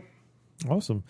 My next piece, guys. Apex Legends, and I'm doing this for you, Chaos, because if you were here, this would be your piece. Yes. Apex Legend is bringing back Kings Canyon. Yes, sirree, Bob. Apex Legend original map Kings Canyon is making a return, but only for a very limited time. Respawn Entertainment will make Kings Canyon playable as part of a separate playlist in Apex Legend from February 21st through the 24th. So guess what, guys? This by the time you hear this, it's probably on its way out. Kings Canyon's changed over the course of Apex Legends' existence, but it appears that Respawn is bringing back the original Season 1 experience for players. Yay! So yeah, good stuff. Yay! Sir? Yes, sir. I know you're very excited. Finally, this is happening. This is the news. I was holding this for you. Oh, shit. Because I know you were waiting for this finally, after all. Don't be looking. Oh, I gotta see you. What am I waiting for here? Don't be peeking. I'll tell you right now. Okay. Ready? All right. Brace yourself. Mm-hmm. All right. Oh, boy. Google Stadia is finally launching on non-Google phones. It's about freaking time. I know. You can't wait to have it on your Samsung phone. So there it is. It's ready. You can actually play it now on your Samsung. Great. Stadia, Google's cloud service game streaming platform, is finally coming to more than just Google hardware. The company has announced support for a large number of Samsung phones, as well as the Razer and Asus devices. Supported in the new compatibility wave are the Samsung Galaxy 8, S9, S10, and S20 devices, which covers the Plus and the Note versions of each two. S20. Oh, yeah. What the fuck is that? That's the next. Yeah. I'm sorry, sir. Your phone has just become obsolete. I mean, clearly. The It's S20 like, it is sounds out. like it's 5 years back now. Shit. Yes. Okay. You're carrying an S10? Yeah. Oh, grandma? I tell you. Yeah. Let me tell you, it's all about the flip phones now. Is it? Did you know the Razer? The Razer. The Motorola Razer is back. Yeah, the flip one. Yeah, The flip one, which is not the same flip, but flip. No, yeah, but yeah, it flips, and Yeah.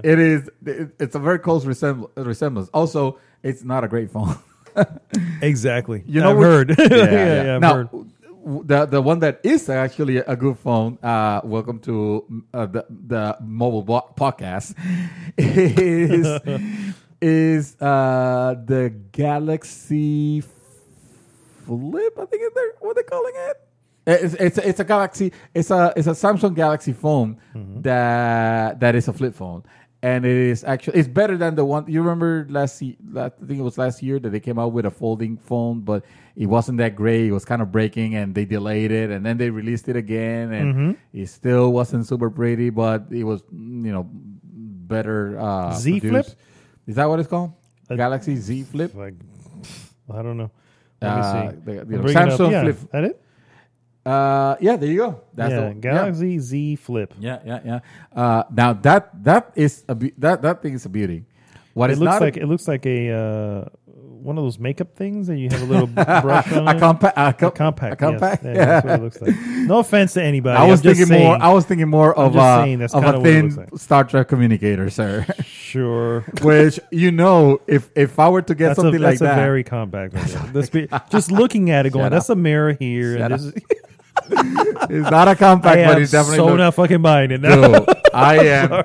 I'm putting the skin of the Lars system of the Star Trek thing. Star Trek, yeah. Yes. Oh my God, I'm God. putting that on that mofo. No, I'm good. I'm good, fam. I'm good. Fine. Hate all you want. All right. You keep your compact. You're fine. You bastard. The Razer phone and its sequels are supported, as well as the Asus ROG phone and the ROG Phone 2. Along with already supported Google Pixel 2, 3, and 4, this brings the total supported Android devices to 21. Not a huge amount, but significant leap over the 3 that it previously worked on. Those not looking to use a mobile device to play Stadia can also use tablet, laptops, and desktop running the Google Chrome browser, and of course the TV using Google Chromecast Ultra. So I know you're happy about that. You're welcome, sir. Thank you. Yes. My life is complete now. Your Google Stadia. I didn't know what to do with myself prior to this news. That's why you're not playing anything. You don't care about you're Neo right. or anything like that. You're absolutely right. You need it for the Stadia. I was waiting for this news to come to fruition. My last piece, guys. Oh wow! I know there's not much going on in the world. Huh? E3 2020. E3. We actually have a updated list as to Sony's back? All the game companies attending the big event. Oh. So far, obviously this is subject to change. So far, the recently opened E3 website only lists a handful of confirmed exhibitors. From Software. But All right, that's it. But some of the biggest names like Microsoft and Nintendo are among them. We also saw an E3 site leak with some of the exhibitors. Anyway, I'm just going to list here what we know so far. E3 exhibitors will include Bandai Namco, Bethesda, sure, Capcom, Hori, I don't know what that is. Hori, yeah. Microsoft, N Dreams, Nintendo, Nvidia, Oculus, Sega, Square Enix, Take-Two Interactive, Ubisoft, and Warner Brothers Interactive. And Konami. Just kidding. No. They don't make games anymore. Wah, wah, wah. So the it's a little barren. I'm just saying. That's not a big list. No. Yeah. E3 is, guys. I think it's time to come to the acceptance that E3 is unfortunately on its way out, No. or at least it's significantly changing from what it is now. I am canceling my PTO because I don't need it. Well, actually, I might actually do the same, and I actually have that Monday, Tuesday, and Wednesday off. I know, me too. And I'm like, but I might as well leave it off. Yeah, because at least I can go. I took this off for nothing. You know what I mean? I tell you, man, we had the best E3s were the early the late odds. Late odds, 7, 8, 9. When you could download the demos of the games that were going to be out, and you played them right there. It was like you were on E3. Oh man, that's a shame. That doesn't happen. You mentioned Microsoft, and I'm just gonna leave with this last one, which I like. Microsoft Flight Simulator has all the airports on Earth.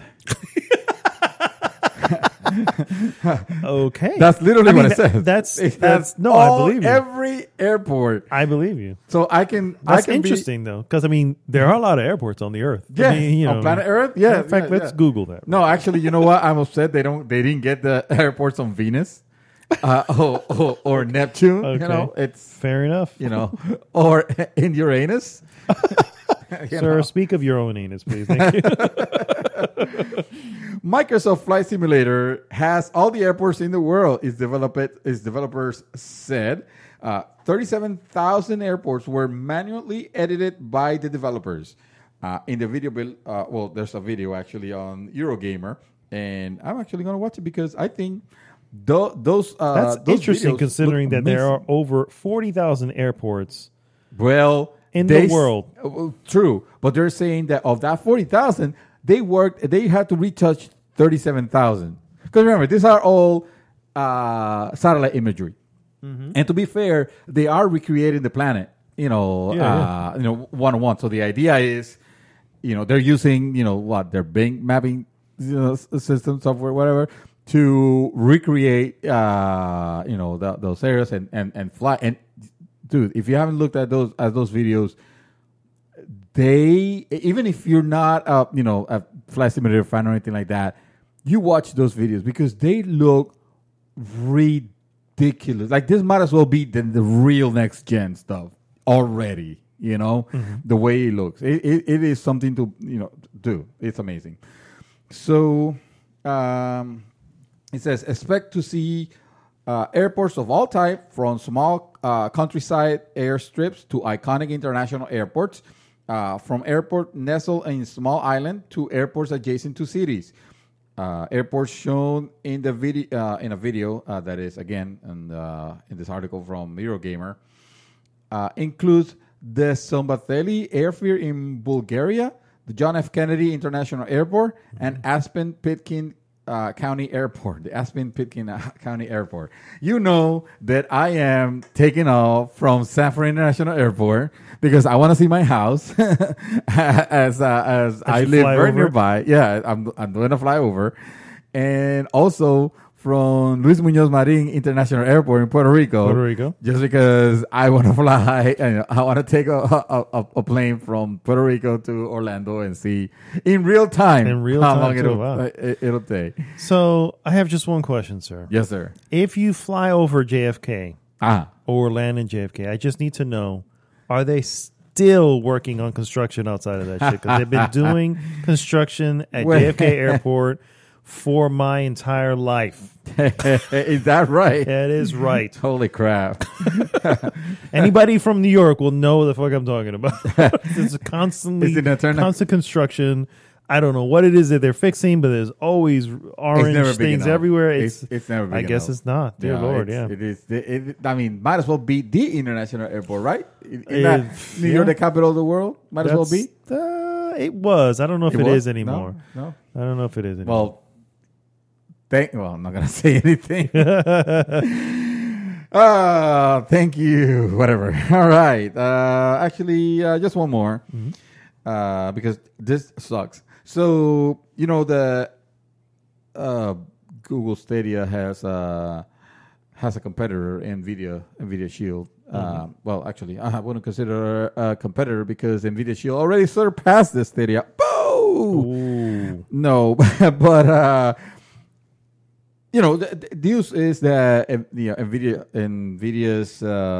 what's this? Their streaming services, GeForce Now. GeForce Now is the name of their streaming service, and it has been performing very well.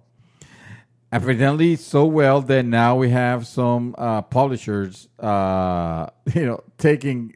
removing their games from the service. And we started with Activision because fuck Activision. No, seriously, fuck Activision. Yeah. They're bastards. So bastards. Yeah. Obviously not the good people that work there, but your executive branch that can go to hell.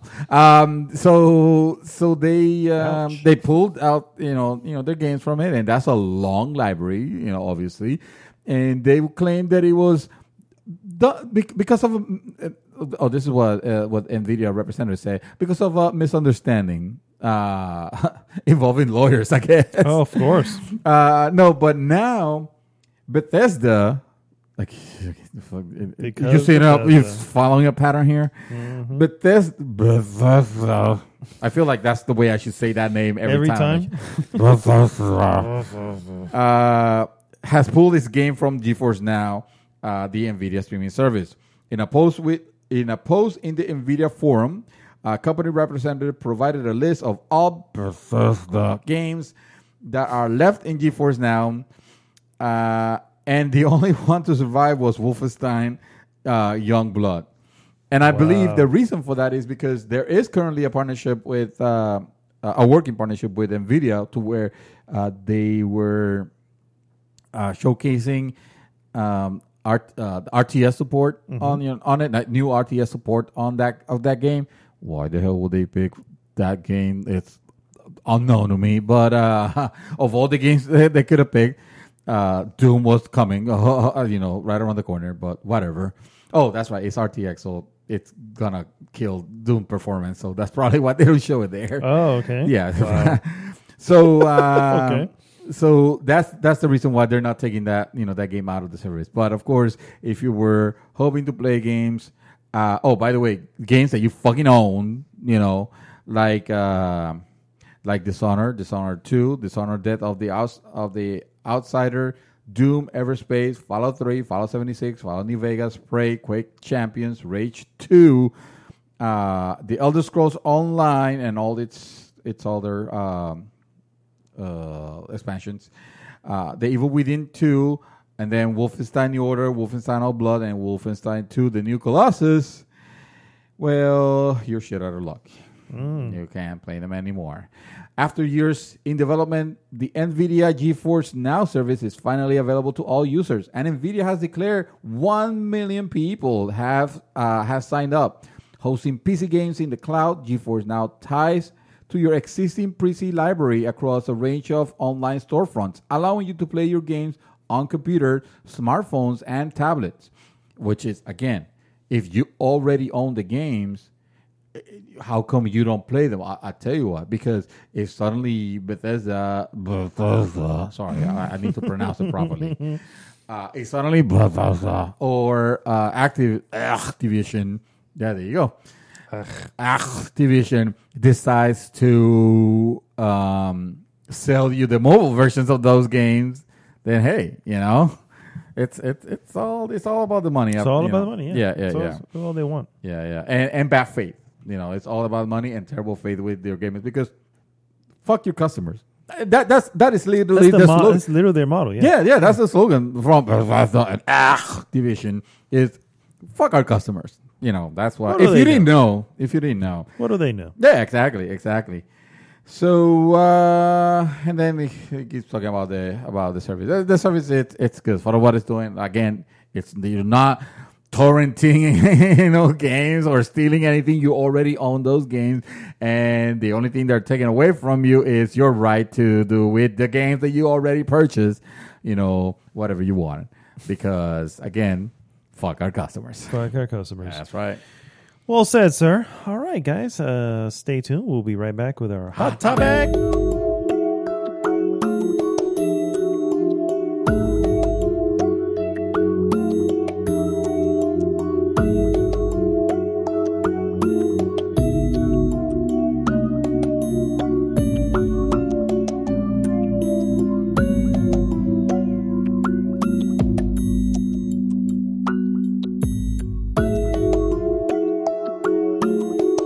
Welcome back, guys. It is time for our hot topic. Hot topic of the week. I miss chaos. I do too. I'm expecting to hear. I know. Hot topic. I was waiting from the other side of Florida, but I was trying to think. I was waiting for. He's probably saying as he's listening to it, probably saying hot topic.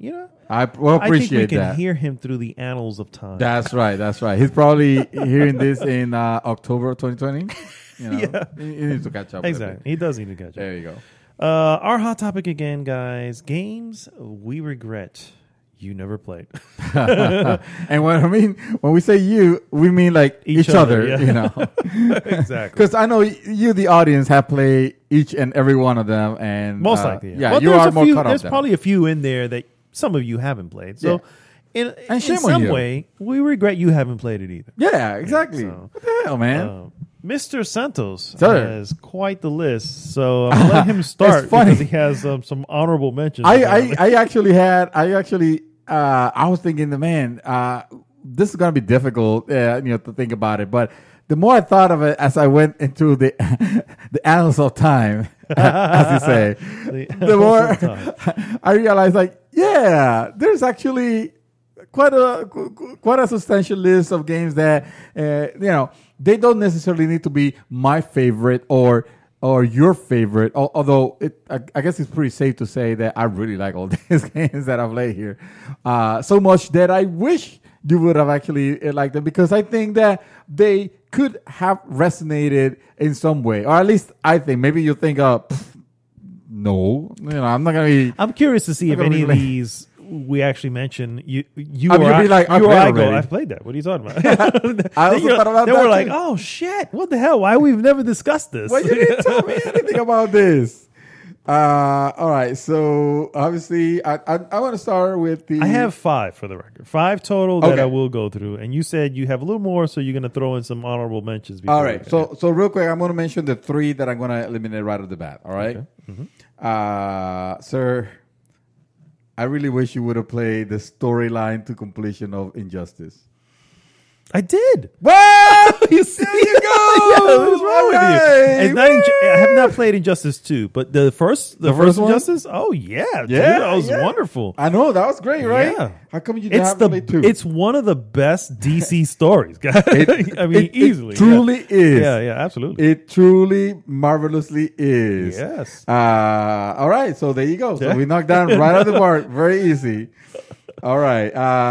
The other one that I'm going to mention here is, sir, I really wish you would have played Dead Rising, the original. Yeah, that I didn't play. That you didn't. was an Xbox exclusive. So That's yeah, what it was. yeah, Damn. So later on they got re-released and they were available anywhere. And I was kind of hoping that Are they available now on PlayStation? Yeah.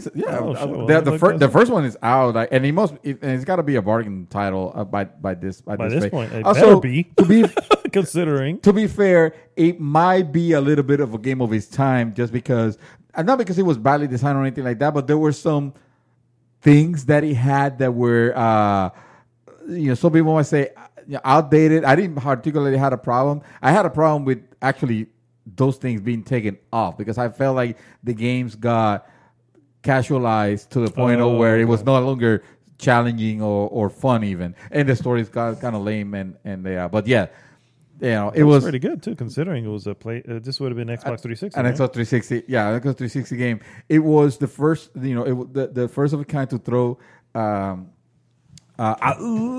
suddenly a bunch of zombies on the screen. And now more that obviously has been like it's on a better systems, and better system, and it had a quirky story, but fun story. It had a good Capcom story. This is one of those games that you could tell this was definitely a Japanese team. Although I think actually it was a Canadian team. Actually, I might be wrong. It might have been a Canadian team, but maybe or maybe the Canadian team worked on the second Dead Rising. I had to double check those facts, but Okay. the thing is, they did a pretty good job of capturing that. What's that movie? That's famous zombie movie. Night of the Not Living Dead. Not even dead. Yeah. It's a mall setting, and it definitely feels like you're trapped in a mall. On this, on this hours of the day and night, because the game is running on a timer, and you have to do this, these missions and rescue these people and make some difficult choices. And along the way, you can get weapons and attack, zombies in the myriad of funny and fun ways. It has some of the best crazy boss fights, because every insane character, it was supposed to be some sort of like deranged person that got crazy because of all that, and they will, dude. Some of them were scary but fun. It was scary fun. I don't know. It's probably a game of its time. It probably doesn't hold out super well, but for example, the save system was terrible. Maybe spend on it a little bit. We'll see. It was. I will recommend putting on the list, or who knows, maybe this might be a title that at some point might come into a free thing. Yeah, possibly.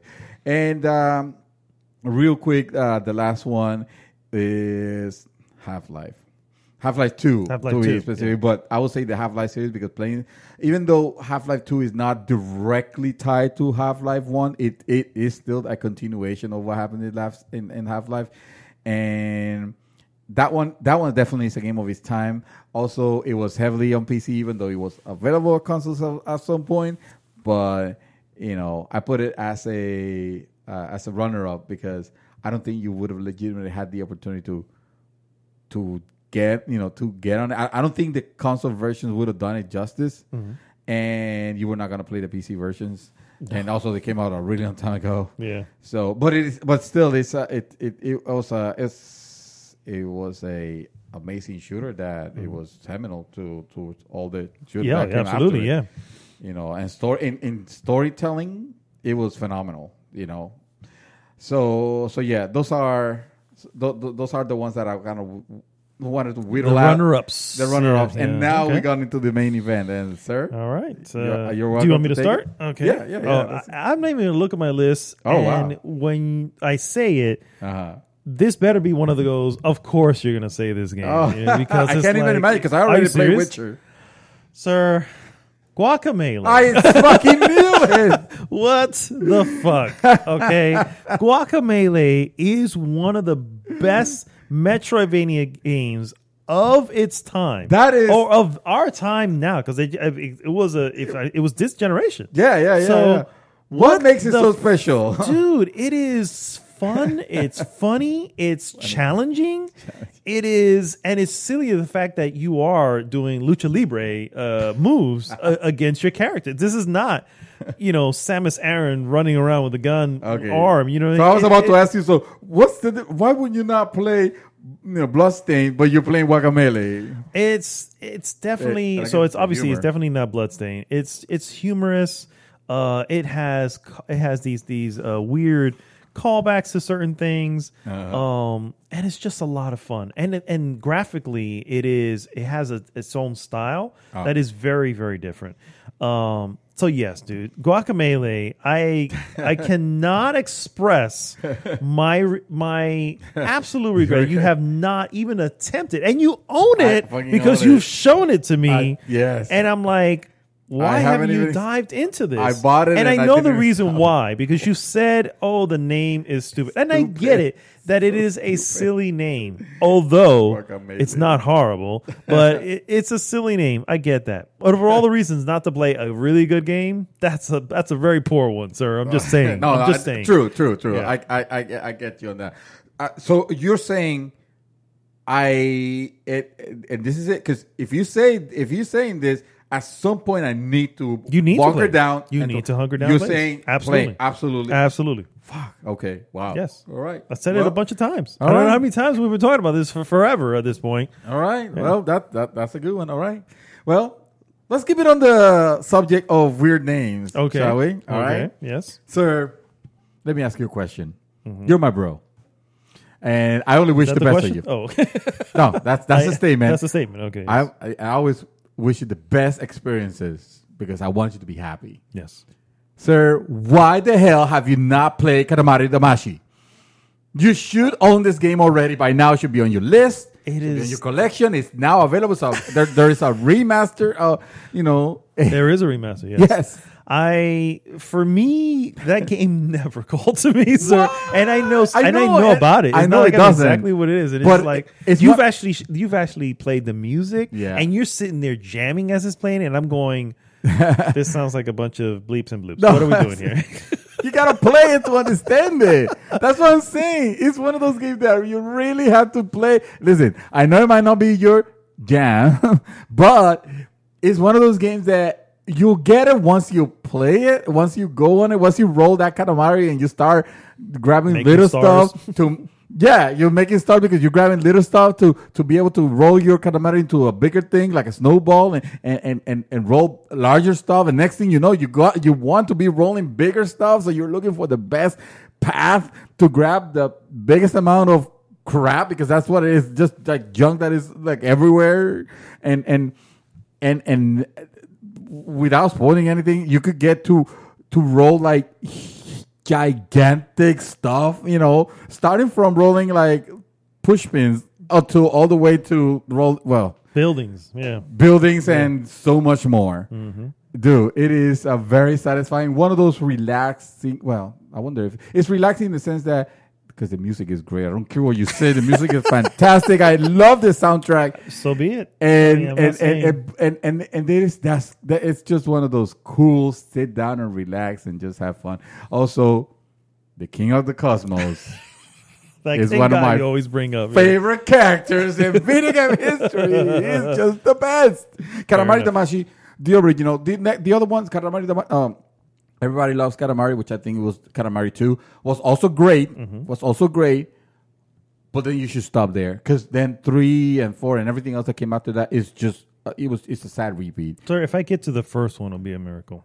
Sir, unless it's like amazing, and then it just like takes me on this rabbit it hole. Is, it, dude, the game is amazing, dude. That it's such a satisfying, dude. I'm telling you, man. I believe you, sir. All right, but if you ask me, is it a must? Is it a must? Well.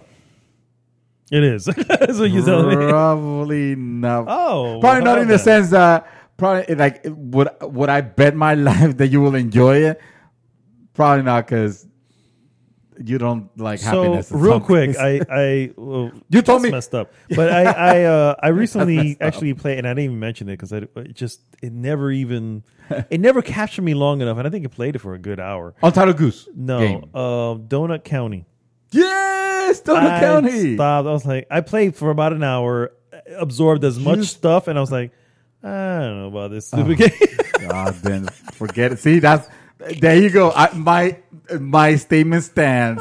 You don't like happiness. I guess I don't like happiness. Oh God, you're dead inside, sir. Speaking of not liking happiness, sir, the next game another one where I'm like, Why have you not gotten to this game? Well, remember, there could be reasons because I have a couple games that I understand the reason why you haven't. Okay, so explain the reason why you have not played Hellblade. Yeah, exactly. There is no reason. You know why? Because Hellblade Senua's Sacrifice, for the record, people. Yes. Because Blood Rain got in the way. Because that was gonna be the next game. I swear, I have it. No excuse. I bought it and I want to play it. I'm not skipping that game. That game is a must for me. And yes, Senua's Sacrifice is a must play for everyone. Yes. Everyone should play this game. Yes. And it's not a difficult game. It's not a very challenging game. But I heard it wasn't even a long game. It's not a very long game either. Yes. I think it's averages somewhere like 6 to 7 hours, something like that. That's perfect. Yeah. Oh, exactly. What the hell are we waiting for? You could have done that in a day. I have it installed and it's right ready to go. It's just I got entertained with Blood Rain. I'm having fun with it, and then the Division happened, and I don't know what's happening with my life now because I am super loving the Division for some reason. No, that's fine. And I hear the Division 2. But Division 2. Division 2 one was also good, but not as good. Not at $40. I'm just saying.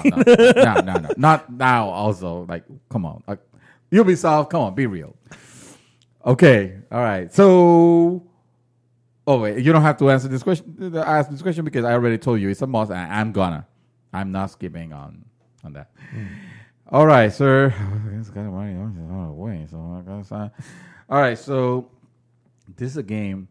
I understand you missed on it. Mm-hmm. Oh God! But no, it's not what you think.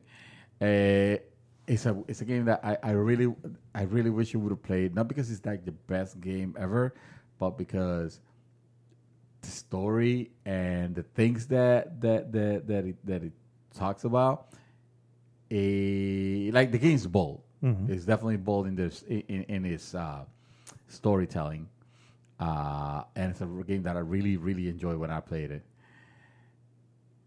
Spec Ops: The Line. Oh, Spec Ops: The Line. Yes. Okay. Spec Ops: The Line, sir. Actually, I think that's available. Honestly, that's honestly one of the games that just slipped through the cracks. Yeah. It's just it's not. I can understand that because it almost did on mine. Yeah, I did not want to. I didn't avoid it or anything like that. Yeah. It's one of those that slipped through the cracks. It's easy to miss just because when it came out, I mean, it looked like just another another military shooter, except that this one is third person. And to be honest, the gameplay is. It's not revolutionary in any way. You're taking cover, you're shooting. It's a cover shooter, yeah. But what it does with the story, I think, is phenomenal. I think it's really good, and I almost wish that they would continue that that series. Although I don't know if it would have resonated the same way. Mm-hmm. So maybe it's best. They just stopped on at that one. Yeah, but if there's a game that they should actually remaster and maybe remake. I would love for it to be. I'm where I would have remastered. Yeah, yeah. I mean, I think that's For that kind of game, Yeah, it's a probably- remake is going to cost more. Yeah, And that's if, true. if you just remaster the original, make it, bring it up to standards now, then Yeah. it should be okay. Yeah, I should load it up to see how it looks. I have actually watched some YouTube on it, so I kind of gotten spoiled with certain things. You know Yeah. what I mean? But I did it because again, it's one of those things that slipped through the cracks, and I was like, I'm not going back. Right. So and I just looked at it now. It's only available on PlayStation 3, Right. and it never got ported over. And I'm like, I don't have a PlayStation 3, and am I going to get PlayStation Now just to play this? Is it even available there? I don't know. So it's a little too complicated to try to get into. But See, that's why you get a PC, because then you don't have to worry about that. Games are always available. sure. Yeah, there you go. Sir, this is an indie title that when it came out, pretty much blew most people, if not everybody who played this game. It is not an unknown indie. It's not one of those little hidden gems. It's not an obscure. It's not an obscure frou-frou. Yeah.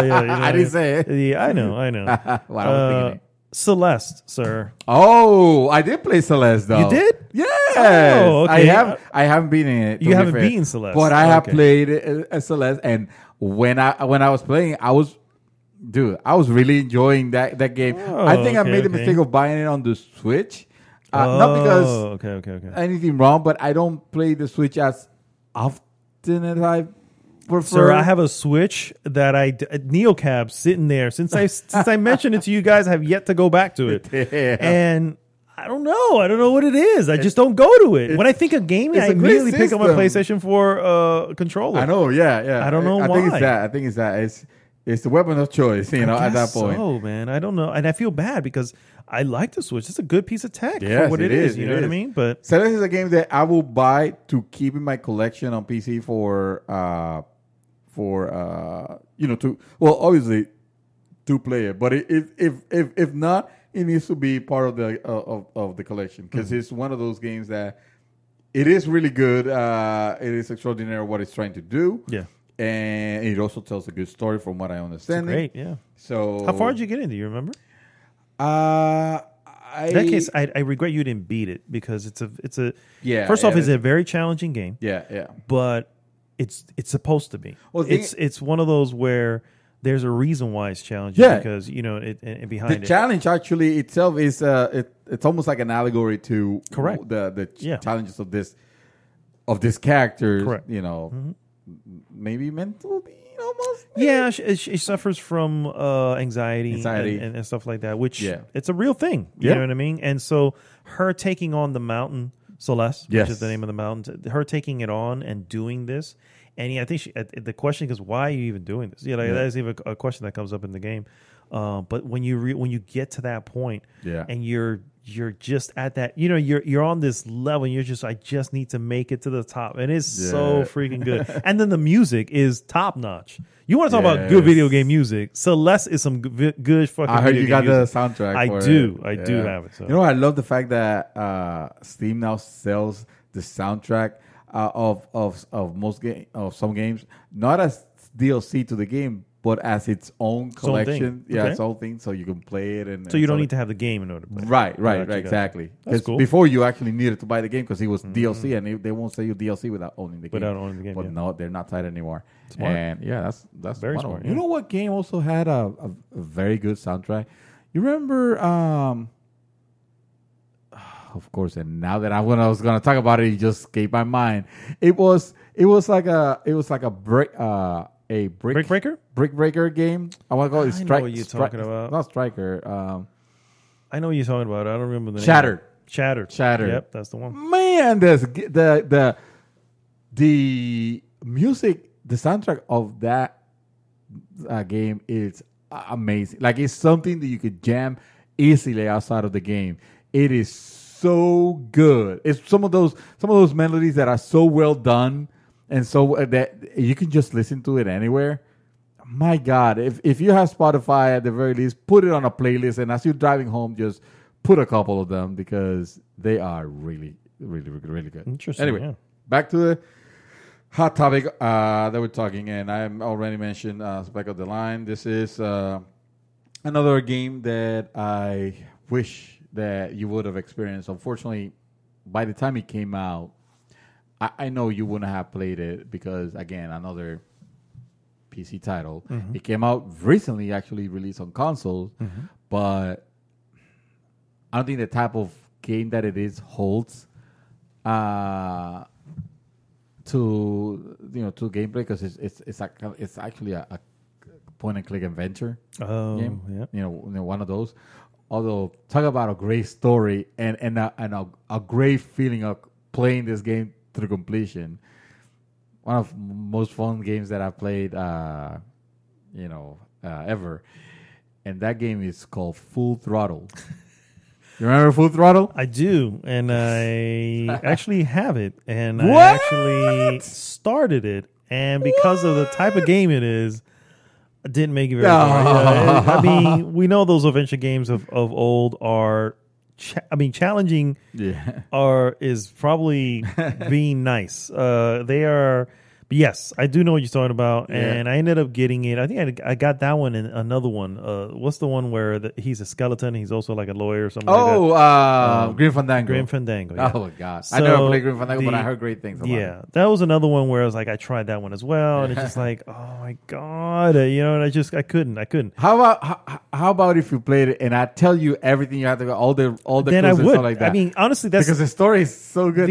Realistically, I was just like, maybe I should just, since I have them, maybe I should just get a guide and just figure shit out quickly where I don't have to wander around. Because that's the worst part of it is the wandering around, trying to take this screwdriver and put it over here and link it up to something else that makes them, that makes no sense. Makes no sense. Yeah. So it's like, what the? So that's my issue with it. So yeah. I want to say, I think Mark Hamill voiced a character in this game.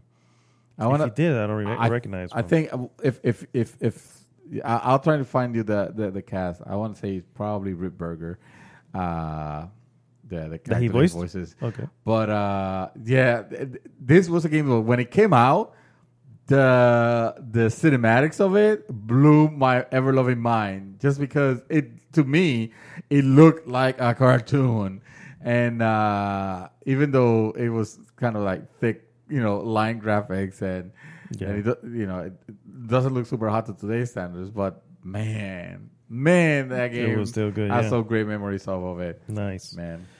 The next game I have, sir, is a much more recent game. And you're hitting me with the recent ones. I know, because you're just passing by them for some reason. Except for Celeste, apparently you did play it. I did play it. Just stopped because of whatever. Switch.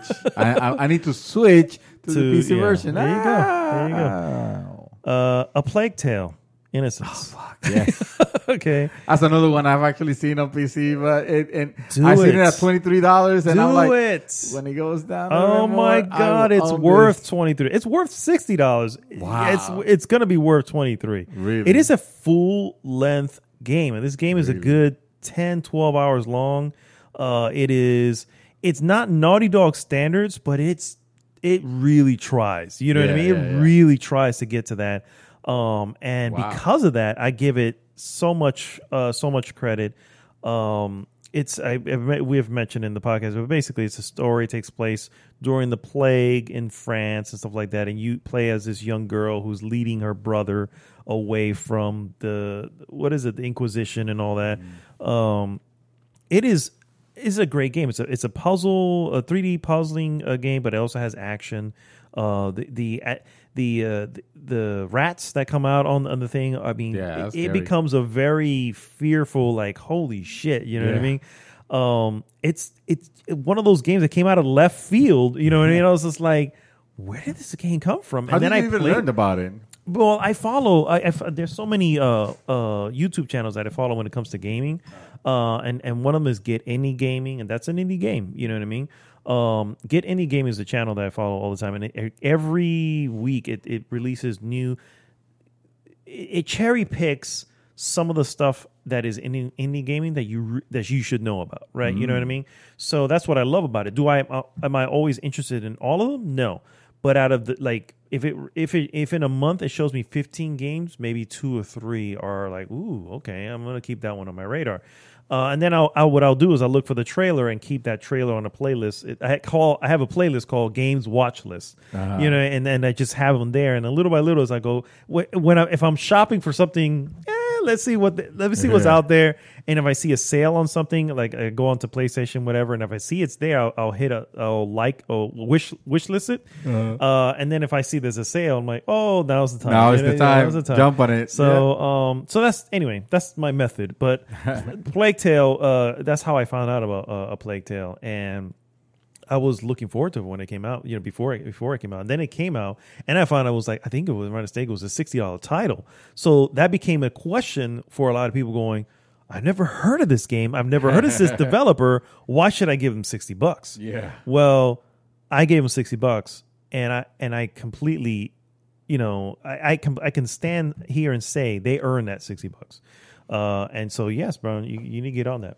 You need to get on that. Well, at $23, just freaking do it. There's no reason for not. Well, hold on, because I still need to play Senua's Sacrifice. You should have done that already. Senua's Sacrifice, for the record, came out at $30. So wow! Yeah, it was never a full $60. Again, that's why people looked at that and go, "Why is Plague Tale 60 there?" It's like, well, yeah, it's a longer game. It's way more fulfilling, and it's. And I mean that differently, not way more fulfilling. It's just there's more to the game, so it earns its price. So all right, I'll put it down. I'm interested in it. Believe it or not, I am interested on it. All right, sir. We'll come to brass grass, and you know what's coming. No, you know what's coming. This is a game I know you'll never play, and the fact you never play, it has skewed your vision on what the best title of the series should really be. I know what you're talking about. It has skewed your vision. I don't think my vision has been skewed, because there are people who have played them all and still agree with me. Yeah, so that's honestly that's the reason why I hold on to. I'm not gonna play. Very few actually have played this one, and you think you know, but you don't know. I guess not. Let me see. Final Fantasy IX. Okay. All right. Honestly, believe it or not, the same answer works. It's not the game I was thinking, but it is the same answer works, sir. This is Final Fantasy IX. From the director of Final Fantasy directly, Shigeru Nomura actually made that name up. Nomura-san. Yes, Nomura-san. He agrees.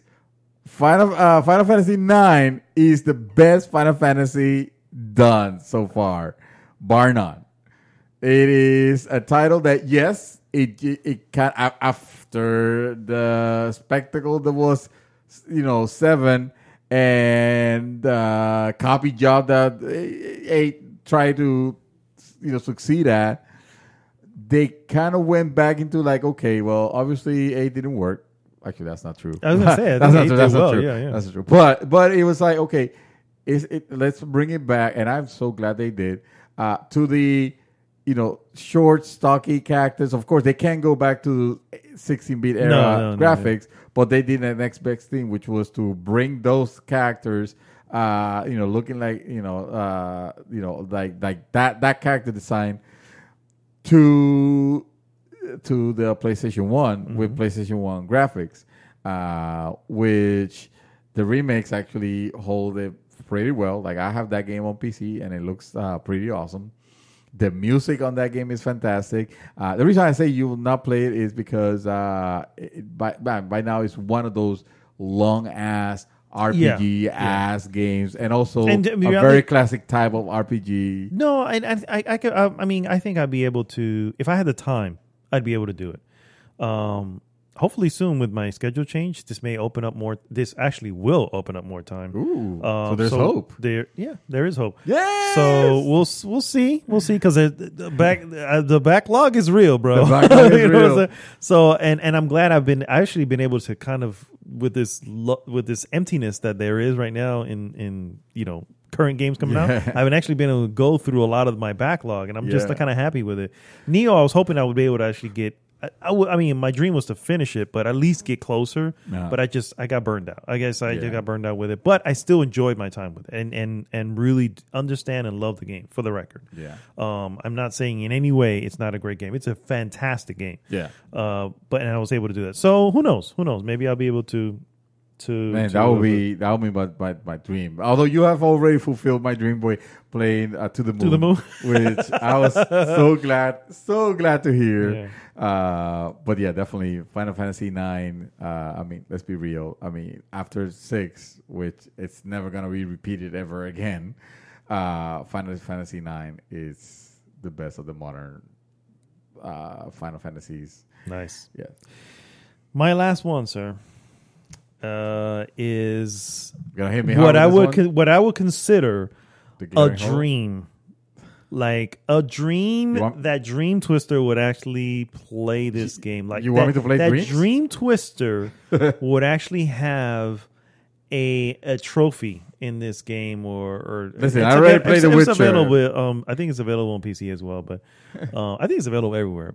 And it actually won many awards as well, for the record. Not that matters, but I can't imagine. I honestly have no idea. Oh, I know you have no idea. I know you have no idea this is coming from. Okay, and it's just another game where I found it to be so charming, so different. I wasn't expecting it to be different from what I was expecting it to be, and that is What Remains of Edith Finch. Oh God! Okay, I played that game, sir. Did you? I played. No.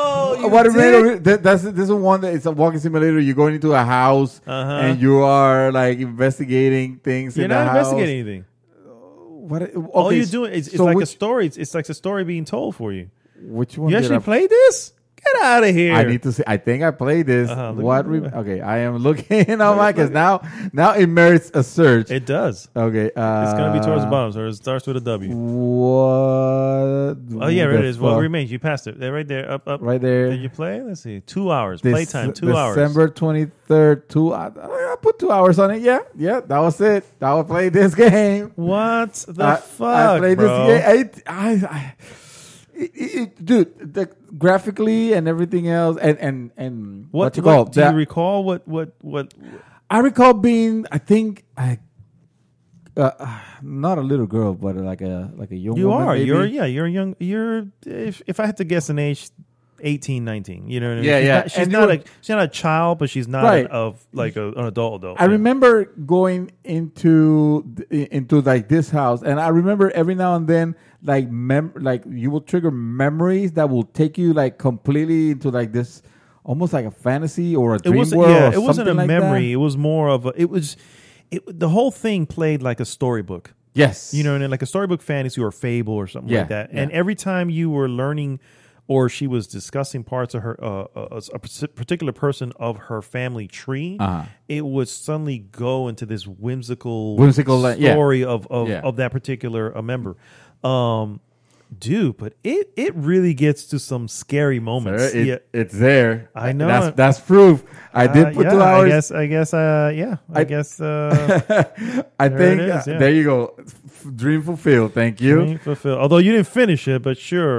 Unfortunately, it didn't stick with me. At some point, it was good, and it might have been, although I don't recall, but it might have been something else was coming on it, in the horizon that I was more interested in playing.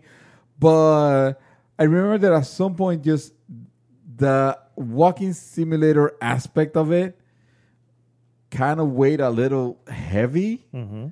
So, and that's when I kind of lost interest in. I think this is a game where at some point, or maybe at the beginning, you are playing a cat, or you're imagining that you're a cat and you're hungry and you're like following something and you climbing on a tree and following a bird. Yeah. A bird. There you go. Yeah. So, see, proof. I played it, sir. No, I'm not doubting you now. You have the proof right there. It says that you put time in. I guess the regret there is more. I regret that you just it didn't stick with you the way it stuck with me. I regret that you don't have good taste. No, not at all. Not at all. I tried it, sir. All this as far as gaming, it's all subjective. You know what I mean? Realistically. These type of things can hit me more than it can hit you. And I dig walking simulators when they're done really, really well. And I don't really care for calling them walking simulators, but this is what they are realistically. Yeah. But when they're done really, really well, The Vanishing of Ethan Carter is another one. That I also own that one. That is a great one as well. But yeah, I mean, if they don't, I mean, it is what it is. You know what I mean? If they don't stick with you, they don't stick with you. I felt like I betrayed you. No, not at all. Not at all. Like I said, it's just not your jam, right? For me, it's like saying, hey, you should go watch, I don't know, Lost in Translation, because I mean that is one of the best films I've ever seen, and you just hate it. This is the 5% where you're like, what is going on? Oh here? dear Lord, no. But yeah, I get it. Like I said, it's all subjective, and I'm honestly kind of glad that I mistakenly put that one on my list, because it's like, oh yeah, maybe I was there. You spoke to me. You talked to me about it, and yeah, I wasn't hating it. I definitely wasn't hating it. I think it was more I might have been. Yeah, it might have been the timing. All right, sir. I'll give you my last. Also, let's close this up. I mean, let's be real. We all know why we're here. We all know the reason for this topic of the week. Do we? Yeah. This particular game weighs heavy on me that you did not play, and you're probably never going to play, because I think, and I have said it before, that's why you already know which one it is. It is for a super game, because I consider you on a level of super gaming already. You're a super gamer. Oh, you really? play a lot of games, okay. And you've beaten a lot of games, and you play them all. You don't have. But man, this is a glaring hole in your collection of games that you should have experienced in your lifetime. And it just Halo. No, I'm kidding. It's not Halo.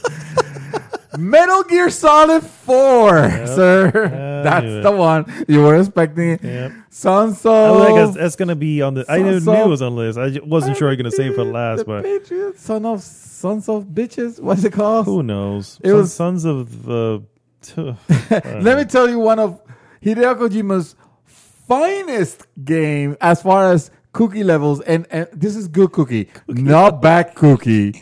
Like he did with Death fucking Stranding.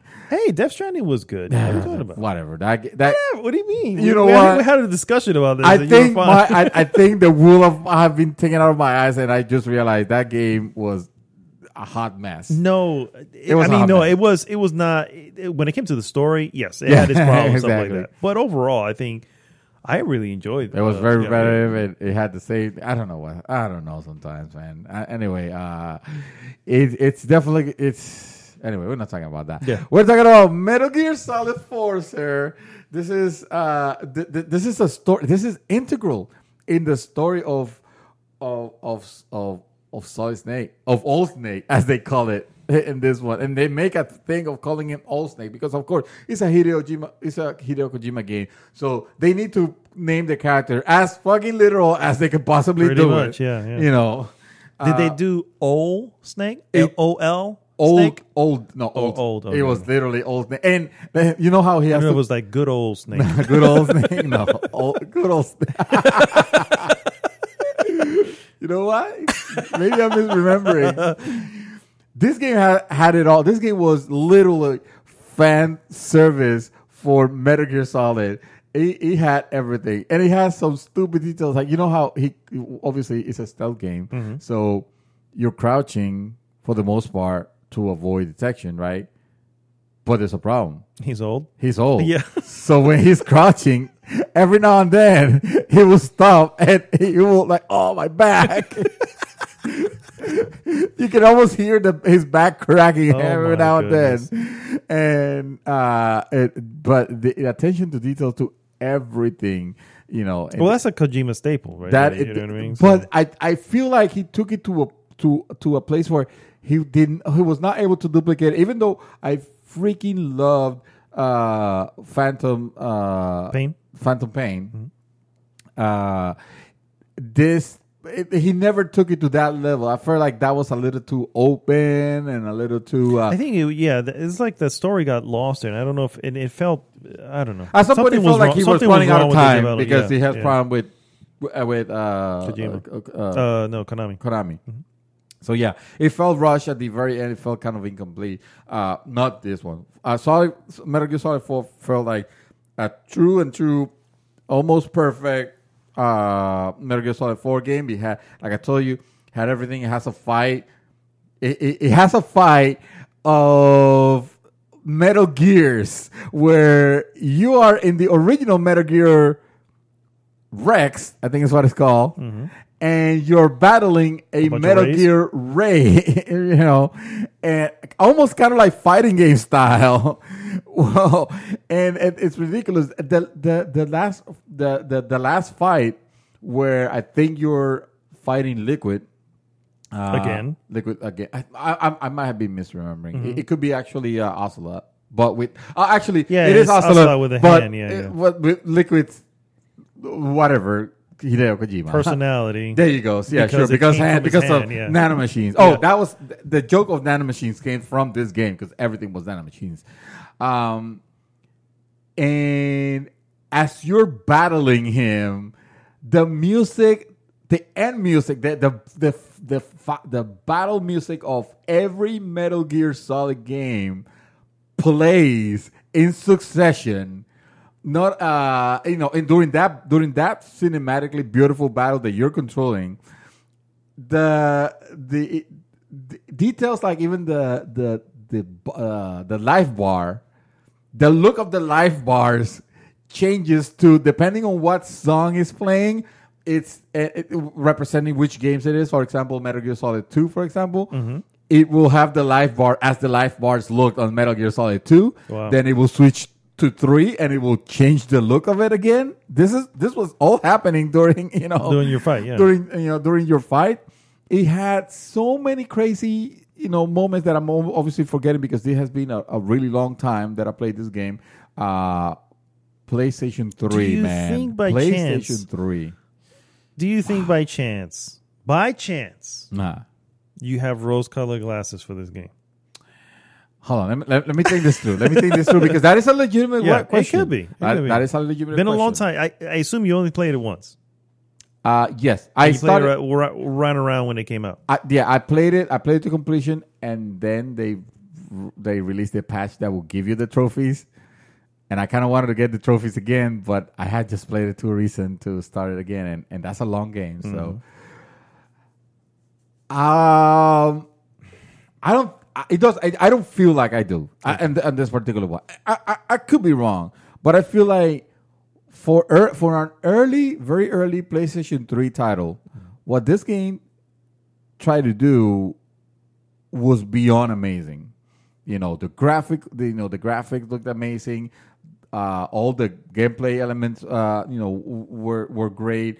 It was that story. Like, you remember how good the story of Metal Gear Solid 3 was, right? Yeah. Mm-hmm. So, my favorite, actually. Yeah. So it was that level of intricacy and drama and suspense. I remember seeing the E3 trailer for Metal Gear Solid 4, and it was one of the longest trailers I've seen. Yes. And I will never forget the words that would pop up every so often. Uh-huh. And it was very Kojima in the sense that it was at the same time obtuse, and also on the nose. It was like, and I'm like, only Kojima can be this. Do you remember the all words? Over the place? No, because it was words that would say something like, I don't know, like faith or just like very ambiguous.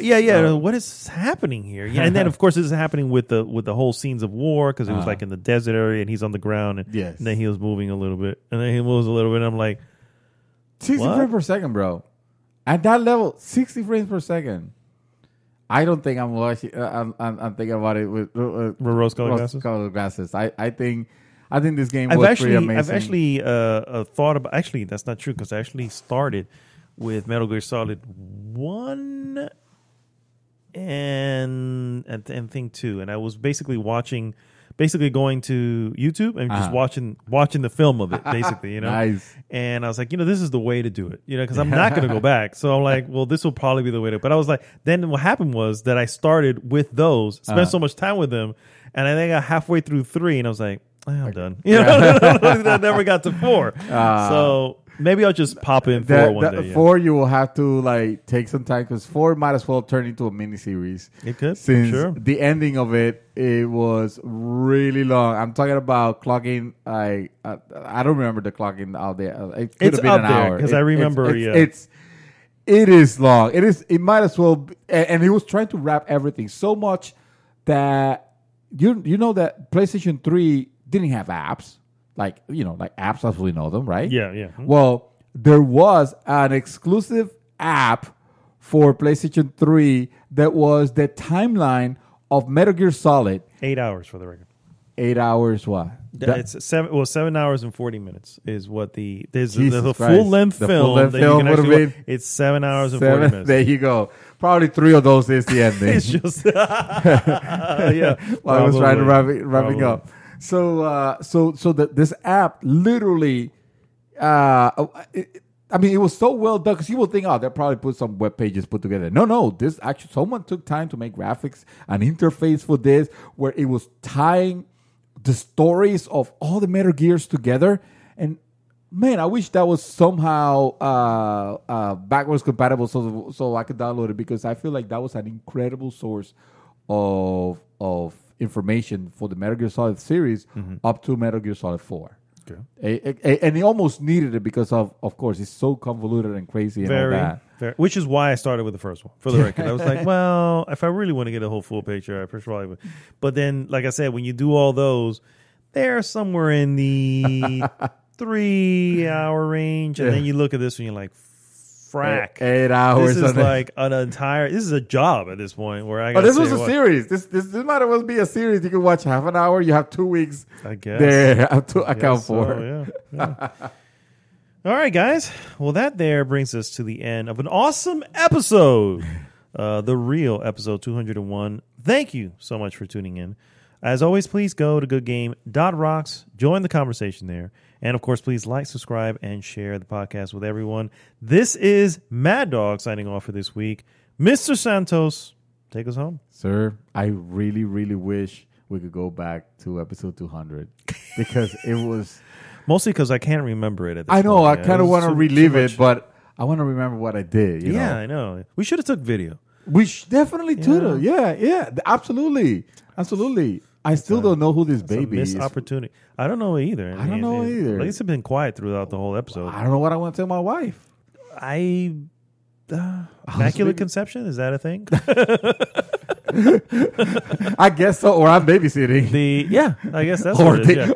Or you should call the FBI. Or we are adopting. Dear Lord. Oh, there you go. Adopting. Sounds good. All right. Let's go with that. Let's go with that. Let's go with that's a safer idea. I'm just saying. All right, guys. We'll see you next week. GG!